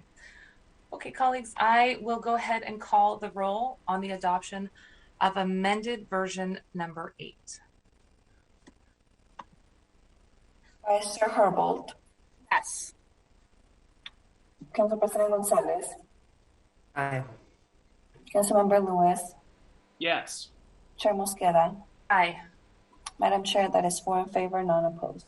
Thank you, colleagues. Amendment 8 as amended is adopted. Moving right along, we have amendment number 9 in front of us, 9A. And for the purposes of moving this along, Councilmember Sawant is the author. I will move this on her behalf since she is not a member and also not here. I move adoption of amendment 9A. Is there a second? Second. Thank you, Council President. It's been, and I will second, excuse me. Thank you, Council President. It's been moved and seconded. Central Staff, would you like to walk us through Amendment 9A? Yes, Madam Chair. So Amendment 9A would cut $500,000 from the Seattle Police Department's budget in 2021 and add that same amount to the Seattle Parks and Recreation Department's budget for purposes of funding the Garfield Superblock capital project. The Garfield Superblock campus is comprised of Garfield Community Center, Medgar Evers Pool, the tennis courts in adjoining Garfield Park, Garfield Ball Fields and Teen Life Center, and the Quincy Jones Performing Arts Center, high school track and field. The proposed project would include site improvements throughout the park and create a pathway that integrates art and amenities that reflect the cultural arts and heritage of the central area. As noted, the fund source for this would be cut to the SPD budget, predicated on a larger slate of cuts that were envisioned in Council Bill 119981, which did not pass Council earlier this year. Okay, thank you very much. Colleagues, I also want to note that Councilmember Strauss, who is not here today, does have Amendment 9B. He has indicated he would like to move an amendment to this amendment to streamline the amendment process. So his amendment that I will be offering as a verbal amendment basically takes the language from 9B and amends 9A so that the funding source is the REAP funds, and that we apply these funds to what REAP funds can be used for. I want to thank Councilmembers Sawant and Strauss for their ongoing work to find a path to fund the Garfield Superblock. And because Councilmember Sawant couldn't be here today, I'll read from some of the remarks that she sent us. This is on behalf of Councilmember Sawant, so it's in her voice. I'm delighted to put this forward as an amendment to the supplemental budget on behalf of grassroots organizations who've been working for years to fulfill the vision of the Garfield Superblock. Garfield Superblock fulfills a vital civic engagement space and honors and tells the story through art and cultural presentations of the people who have lived here over millennia, from the Duwamish people to Black Americans today. The Garfield Superblock will enhance the area around Garfield Community Center, Medgar Evers Pool, and Garfield High School, all with art that celebrates the area's history, new trees and walkways to ensure access for all, new safe bathroom facilities, and urgently need the community's amendment. She goes on to talk about how it will create a community safety and create good union jobs and overall support for making sure that this item is fully funded in the supplemental. I'll read from some more of her comments in a minute as we consider amendment, the verbal amendment that I'd like to offer to Councilmember Sawant's amendment here. Tom, do you have the ability to project the amendments to Councilmember Sawant's amendment in front of us to change the fund source to use REIT? And I will note that with REIT funds, we cannot use it to pay community partners, but this is something that I'm interested in taking up in subsequent budget discussions. REIT funds can be used for capital projects only. What Councilmember Sawant had also included in her proposal was not just the $500,000 for funding the Garfield Superblock, but was also a potential stipend for community partners. That potential stipend could be taken up in this fall's budget, which I will continue to commit to evaluating and working on with other council members as well.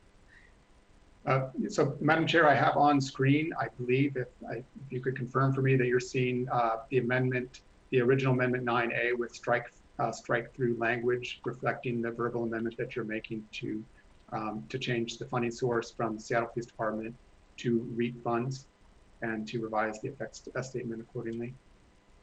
And could you zoom in just a little bit? I see other council members doing what I'm doing and I'm trying to get close to the screen. Yes, absolutely.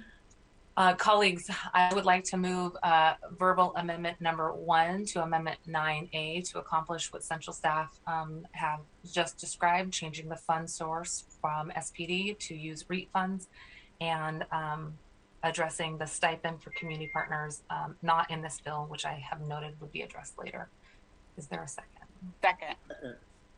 Thank you. It's been moved and seconded to consider verbal amendment number 1 to amendment number 9A. Is there any additional comments? I will offer a few comments from Councilmember Strauss and Councilmember Sawant. Councilmember Strauss is thankful of the opportunity to amend Councilmember Sawant's amendment to provide another option for Garfield Superblock Fund. As a supporter of Garfield Superblock, Councilmember Strauss wants to ensure that we have the option to use this REAP funds to support the project, as we want to use these funds to support capital projects like this one. Using REAP revenue allows this fund to continue to allows us to fund this work without delay and make sure that we are separating from the conversation we just had.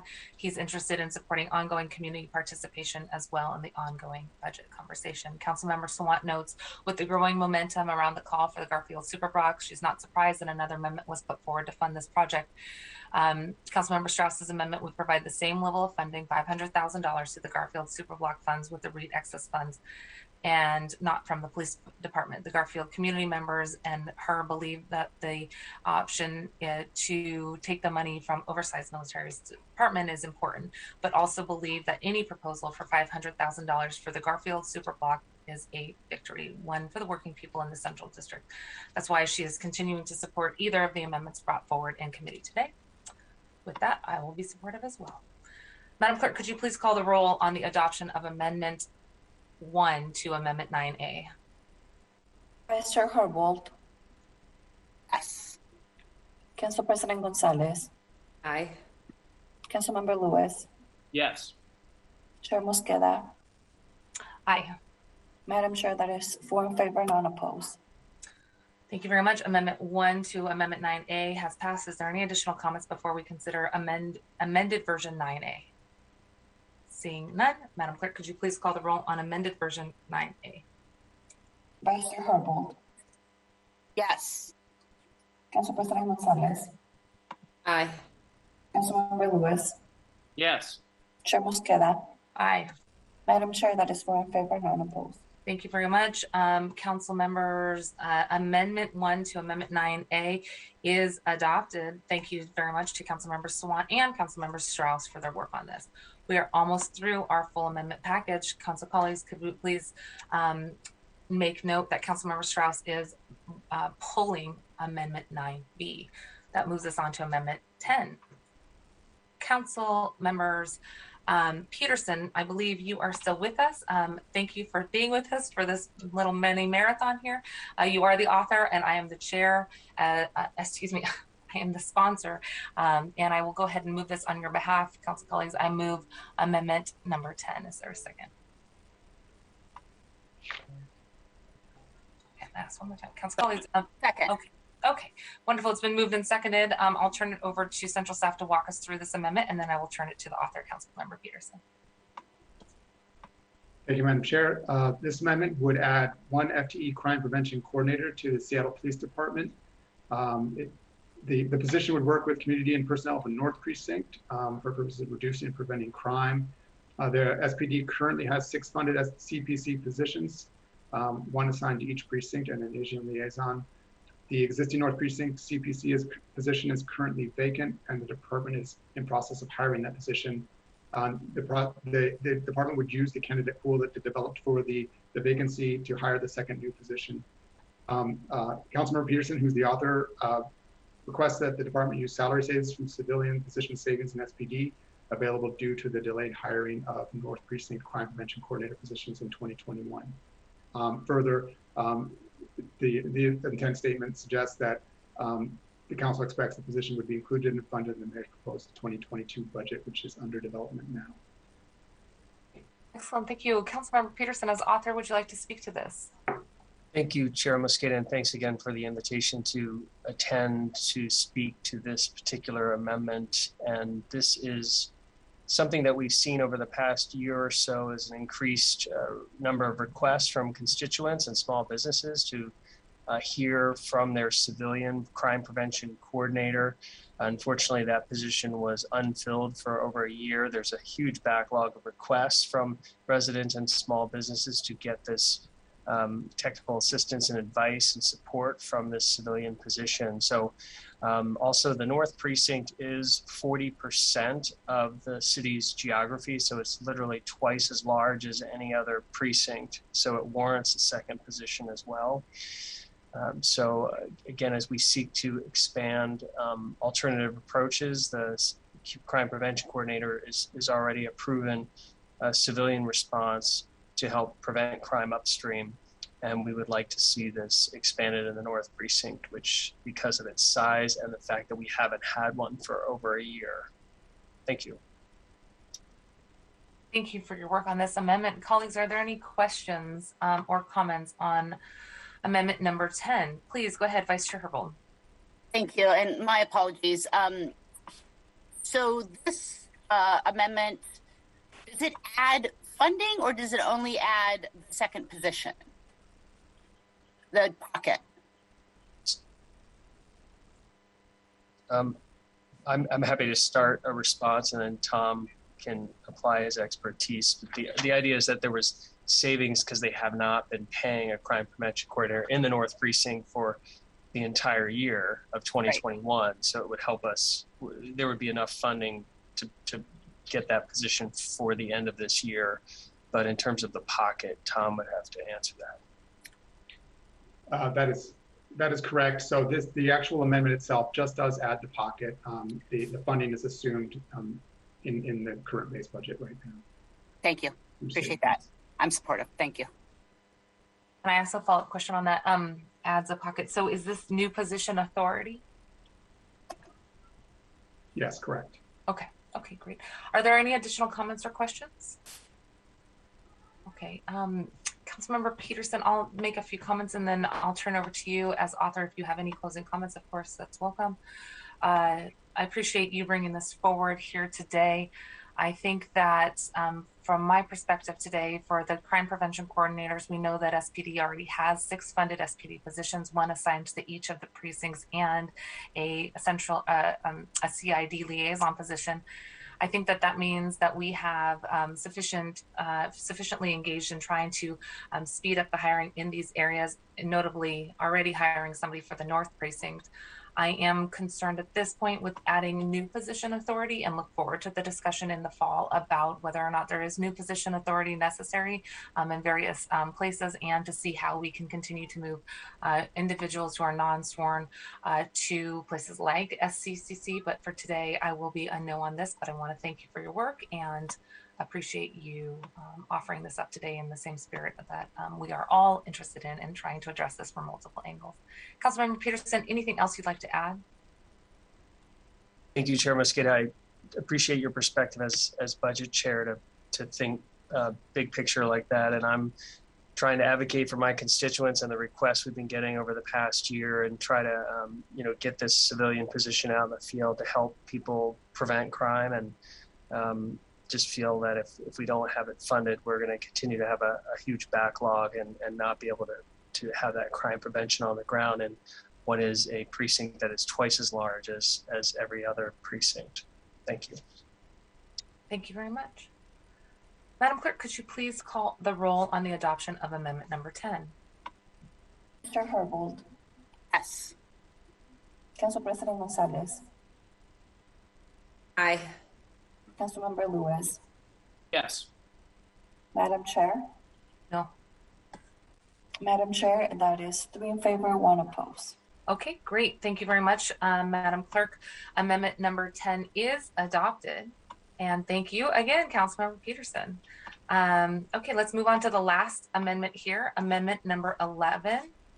Amendment number 11 is from Councilmember Strauss. So on his behalf, colleagues, I move adoption of amendment number 11. Second. It's been moved and seconded. Central staff, would you like to walk us through this? Absolutely. This amendment would add $50,000 from the general fund to the Seattle Department of Transportation's Urban Design Program for the Ballard Avenue streetscape design work. So the design work would be used to develop a project scope and cost estimate for improvements to support long-term use of Ballard Avenue Northwest right-of-way for street cafes that were established during the COVID-19 response. The resulting design treatments would allow city to pilot street cafe improvements that could later be applied citywide. The funding source is again noted as general fund. Those are unprogrammed revenues, citing back to earlier agenda items where the forecast update did provide resource available. This would be the funding source for that, for this $50,000 add. Excellent. Thank you very much. On behalf of Councilmember Strauss, I'll note that this amendment would add $50,000 of unallocated general fund to SDOT for a fund of 10% design to fund the 10% design for Ballard Avenue improvements to facilitate a permanent cafe street. When COVID-19 hit our community, Councilmember Strauss worked with restaurants and business owners along Ballard Avenue to set up the first cafe street in Seattle. And since then, he's prioritized establishing pathways to permanency for cafe streets and sidewalk eateries across Seattle so that we can continue to enjoy the benefits of outdoor dining beyond the COVID emergency. As part of that path to permanency, Councilmember Strauss led the design charrette for improvements to Ballard Avenue that would facilitate better long-term street dining experiences. And now Councilmember Strauss is working with SDOT to turn that vision of the charrette into street improvement plan for Ballard Avenue, which will then be a template and test case for permanent streets cafes across Seattle. Again, Councilmember Strauss is recommending a yes vote. Is there any additional comments or questions on amendment number 11? Great. Madam Clerk, could you please call the roll on the adoption of amendment number 11? Vice Chair Herbold. Yes. Council President Gonzalez. Aye. Councilmember Lewis. Yes. Madam Chair. Aye. Madam Chair, that is 4 in favor, none opposed.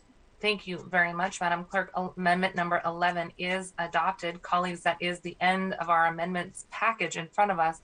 Are there any additional comments or questions on the supplemental budget as amended in front of us? Okay, I want to just take a quick second to thank folks, especially central staff members who are on the line with us here today. I want to thank Tom Mikesell, Dan Eater, Greg Dost, Jeff Sims, Tracy Rascliffe, and Ali Panucci, along with all the other central staff members that they have been in contact with to develop the proposals in front of us. Sejal Parikh, Aretha Basu, Aaron House, and Farida Cuevas in my office have been working very hard with central staff to get us ready for today. Our package in front of us today is 350 pages, just by way of example of the type of work that's gone into helping to get this and all other finance and housing items aligned for us. I want to thank also all of you council colleagues, both members of the committee and members of our full council who've worked so hard on amendments along with your staff. We spent a lot of time on the phone with many of your staff, so thank you very much, Council President, Vice Chair Herbold, Councilmember Lewis, Councilmember Peterson, and Councilmember Lewis, and anybody else who's listening. We appreciate your time. I'm not seeing any additional comments on the substitute, on the amended supplemental budget in front of us. If there's no additional comments on this, I will ask the clerk to call the roll.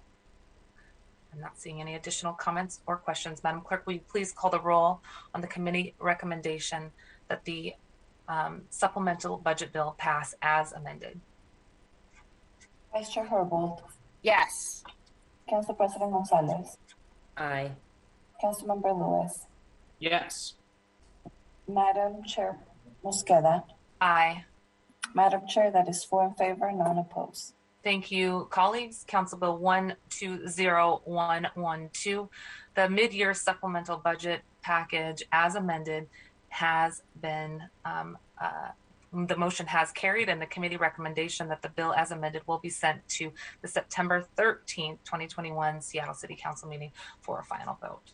Okay, it is 7 minutes to 1 o'clock, and we got through the biggest parts of our agenda today. We do have 3 more presentations, and I understand from central staff that the first 1 or 2 are going to be relatively quick as we consider port allocation for tiny house villages, for example, and a briefing from MFTE.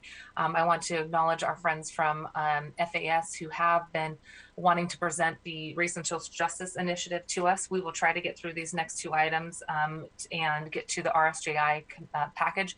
But if we don't do that today, my commitment to you is that the RSJI presentation will be first on the agenda on September 10th.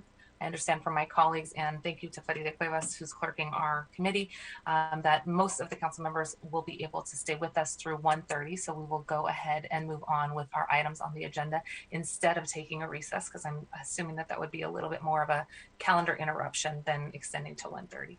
So thank you for your time on both the supplemental budget, the grant acceptance, and the revenue forecast. Those are large items to take on in addition to other items, and let's go ahead and continue.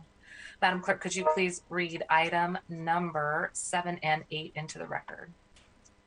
Agenda item number 7, Council Bill 120156, an ordinance relating to the Multifamily Housing Property Tax Exemption Program, for briefing and discussion. Great. So we have items number 7 and 8, which is both the council bill and the resolution related to MFTE. Just briefing and discussion today, possible vote on the 10th. I'll turn it over to Joy Hunt and Jennifer LeBrock from the Office of Housing to walk us through this presentation briefly. Madam Chair, before we do that, can I also read the resolution into the record since they are both together? Please go ahead and do that. 8, Resolution 32017, a resolution calling for research, engagement, and presentation of information to the Mayor and City Council on the Multifamily Tax Exemption Program prior to considering renewal of the program in 2023 for briefing and discussion. Thank you, Madam Clerk, and welcome back, Jennifer. Good to see you. Thank you for walking us through, and hello, Joy.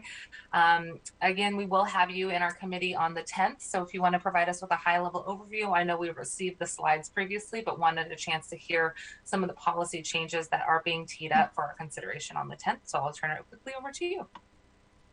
Great, and I'm also going to share a presentation, so please just give me one moment to do that.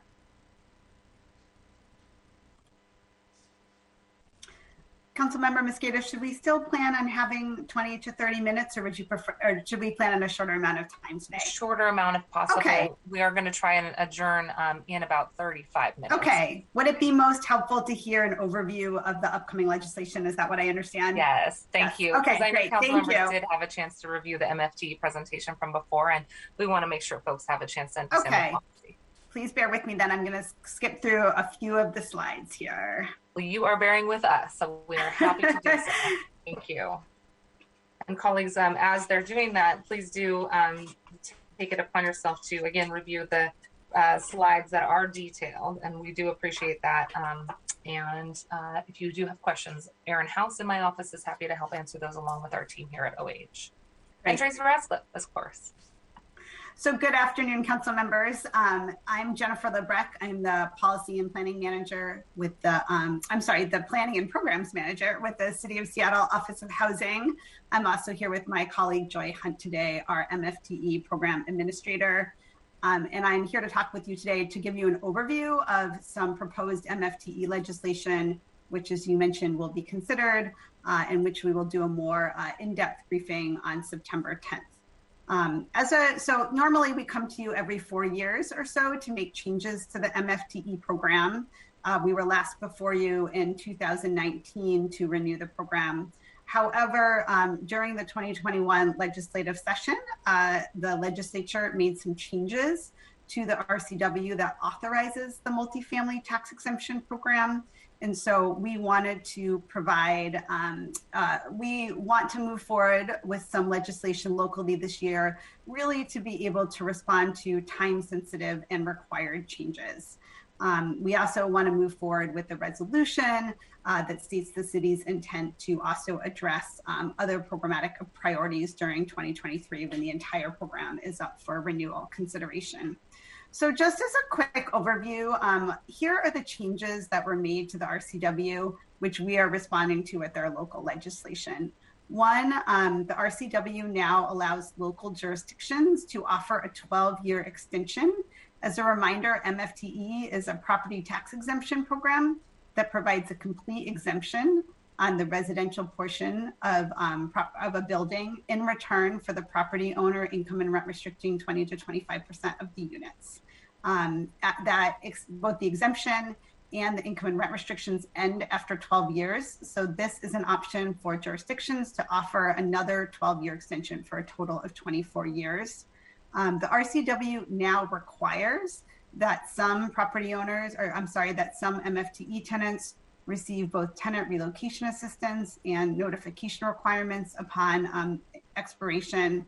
It has increased the tax exemption for permanently affordable homeownership projects from 12 to 20 years. And it also now allows jurisdictions to require labor equity as a condition of participation. So our approach is one to move forward with legislation to accommodate these changes, specifically to allow an extension option for projects that are expiring in 21 and 2022. And we'll be back in 2023 to consider overall renewal of the program so we can address any future expirations at that point in time, but we really wanted to be able to offer an extension option for projects that are expiring in the next 2 years. We also have a resolution with the intent to address other programmatic priorities during renewal. And I'll go into a bit more detail here. So first, there are 9 market rate projects expiring in the next 2 years with about 350 MFTE units. And those are units with no other income and rent restrictions. So once MFTE expires, they will go to market rate. So under our proposed legislation, those projects would have an extension option. The proposed affordability levels for the extension are lower than what is currently required for new projects under Program 6. And that is because in general, older buildings have lower rents as relative to newer buildings on the market. And we will also incorporate new relocation assistance and notification requirements per the RCW. We will increase the exemption for permanently affordable homeownership projects from 12 to 20 years, which will support city-funded homeownership projects that are already in our pipeline. And finally, we recognize that this is a pretty narrow piece of legislation and that there are other programmatic priorities and issues that the city will want to address. Those are a little bit difficult to address right now, I think in part because of the volatility that the pandemic has created in the real estate market. But we do want to state the city's intent with this resolution to address those other issues in 2023 when the entire program is up for renewal. Those, of course, include continuing to achieve affordable housing through this program, advancing labor equity outcomes, and providing an extension option for projects that are expiring after that 2023 date. And just as a note, we have engaged with a consultant who will be working with us to conduct a survey of MFTE or contractors that participate in MFTE or MFTE-like projects to collect information on things like wages and apprenticeship utilization. And we are hopeful that that will help inform some of these labor equity considerations. And I will stop there. Thank you. Well, that was very efficient. And I know it doesn't do justice to this topic, which has you've spent a lot of time trying to think about how we improve upon and expand MFTE. I want to also thank our state legislative partners who have done a lot of work in the last few legislative sessions to make sure that there is truly additional tools to help incentivize building more affordable housing and more housing in general for our communities here. Colleagues, I'm excited about this legislation that has just been described. I really think that this is an important opportunity for us to continue to put forward proposals that support MFTE. The annual report is very helpful. If you haven't taken a look at that in detail or in the slides here, I encourage you to take a look at that as we consider the possible legislation and resolution as well. This legislation truly is a partnership with our state partners who have spent the last legislative session expanding MFTE so that we don't have expiring units in the very moment that folks are facing a housing crisis, potential eviction, and wanting to address the growing population. Headline after headline, I kept getting alerts about how Seattle has continued to grow and is among the cities across our country who is seeing the highest number of population growth. So we need to build that housing now, and MFTE is an important component among many different policy interventions that can help us create additional housing. Again, the annual report helps set the stage for more in-depth discussions, as Jennifer alluded to, that will possibly be happening later, but this is helping to move forward on some narrow aspects to make sure that we can incentivize MFTE creation where possible. Any additional comments and questions? More to come. Jennifer, we will see you on September 9th. Vice Chair Herbold, did you have a comment or question? I did. I'm sorry. That's okay. I'm sure that presentation covered it, but could you just state again how many expiring units this legislation would stop from expiring? So this legislation only covers projects that are expiring in 2021 and 2022, with the idea that we would address future expirations during program renewal in 2023. There are 350. There are 9 market rate properties with 350 units expiring in the next 2 years. Thank you. And then follow-up question. I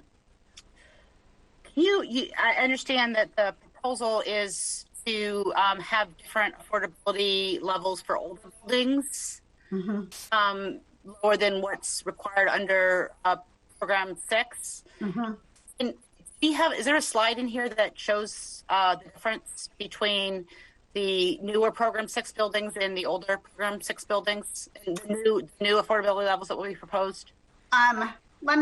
No, there's not something that I can provide that to you, Councilmember Herbold, as a follow-up, but there's not a slide that addresses that specific question. So I'd be happy to do that. Perfect. Okay. Love to have that information about the difference. And then lastly, I have on occasion inquired for an analysis of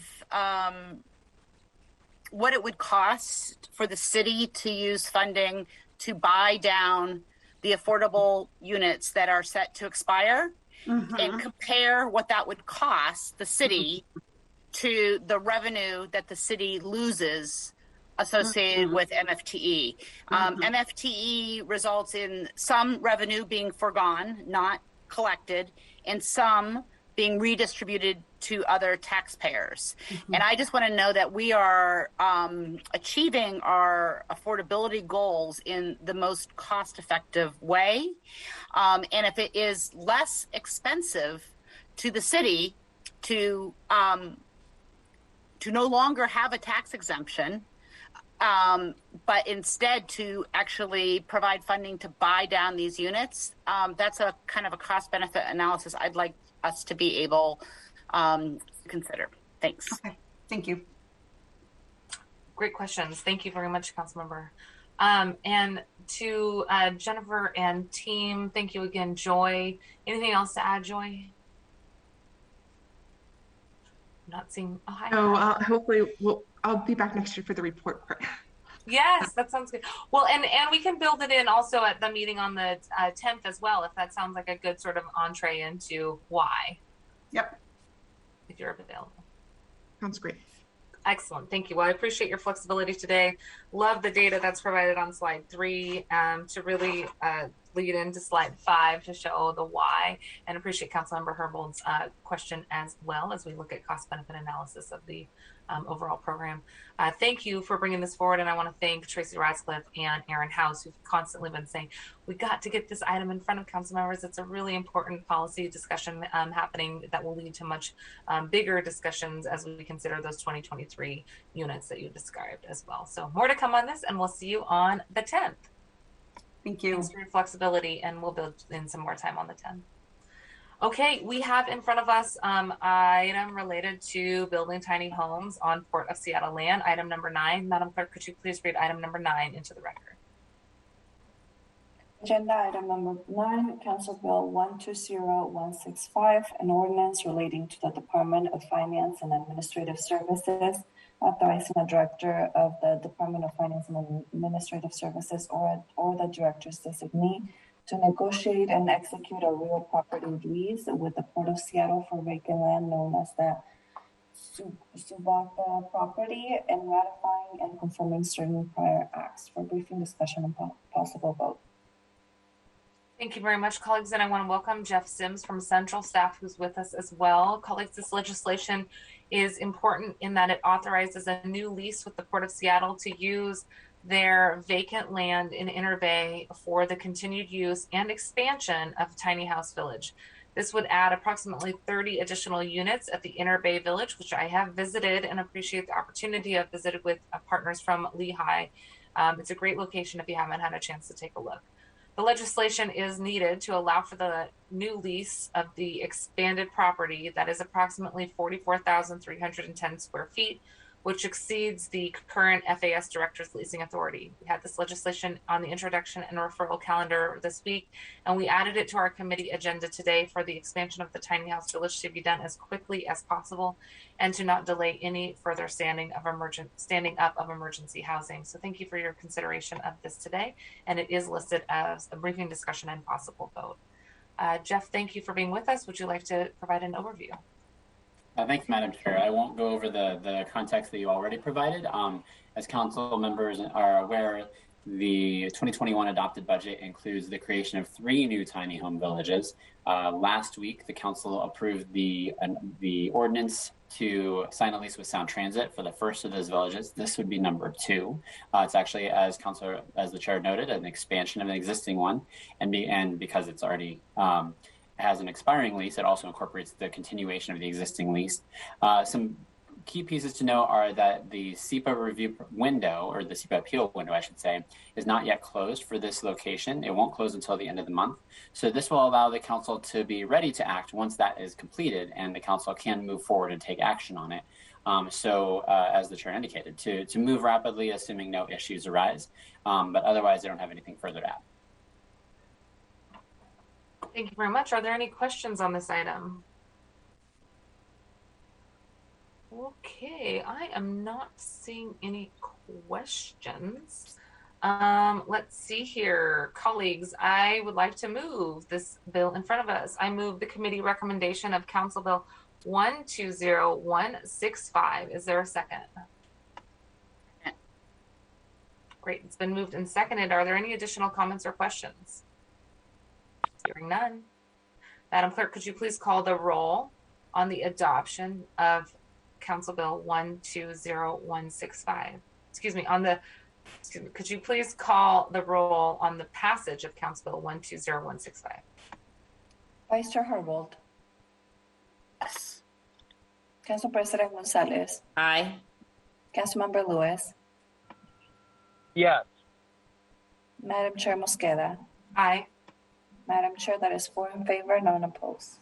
Thank you very much. The motion carries, and the committee recommendation that the bill pass will be sent to the September 13th Seattle City Council meeting for a full vote. Okay, thank you, colleagues. That brings us to our last item of business, which is an important item. We had Calvin Goings, Alyssa Young, Liz Alder, Daniel Magpali, Anita Adams, and Anita, I think I still see you here, so I wonder if you could pop in for a quick second. Darcy, Quinn Mars, Philip Saunders, and Cherie McLeod, all from the Finance and Administrative Housing Services. Anita, I want to tell you on behalf of my committee, and if you could please share with your colleagues as well. We do have about 17 minutes left for today's agenda item, but I know that this is probably warranting a longer conversation. So Anita, I'm wondering if it is okay with you and the team, if we might be willing to put you on first item at our September 10th meeting, and then we would have the chance to welcome you and the entire team. That's the lineup here from FAS.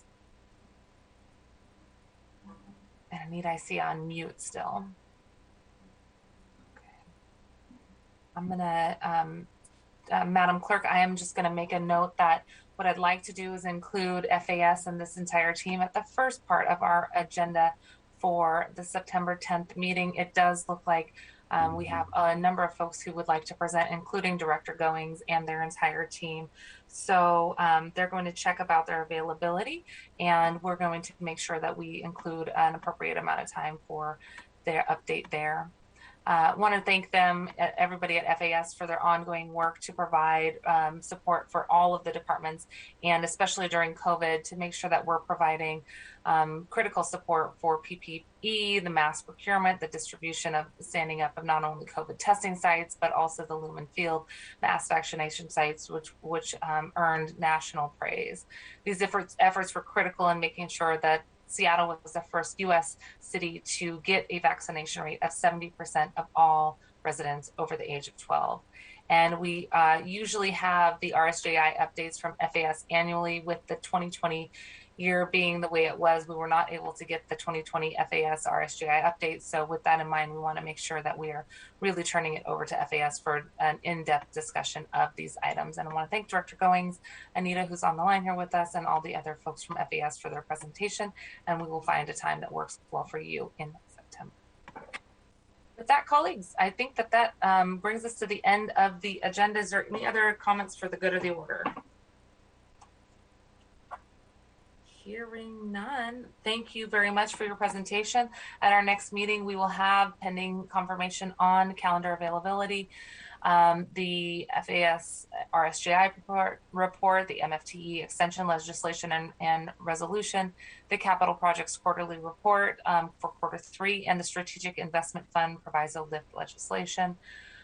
This will also be on Friday, September 10th at 9:30 a.m. as we are still finalizing our agenda. Thanks so much for being here with us, and thanks to the clerks for all of your time today. Thanks to Farid Cuevas for your time. The 350 pages of meeting materials were very well organized, so thank you all. Anything else for the good of the order? Okay, thanks everyone. Have a great rest of your afternoon and staying with us until 1:15. Bye-bye.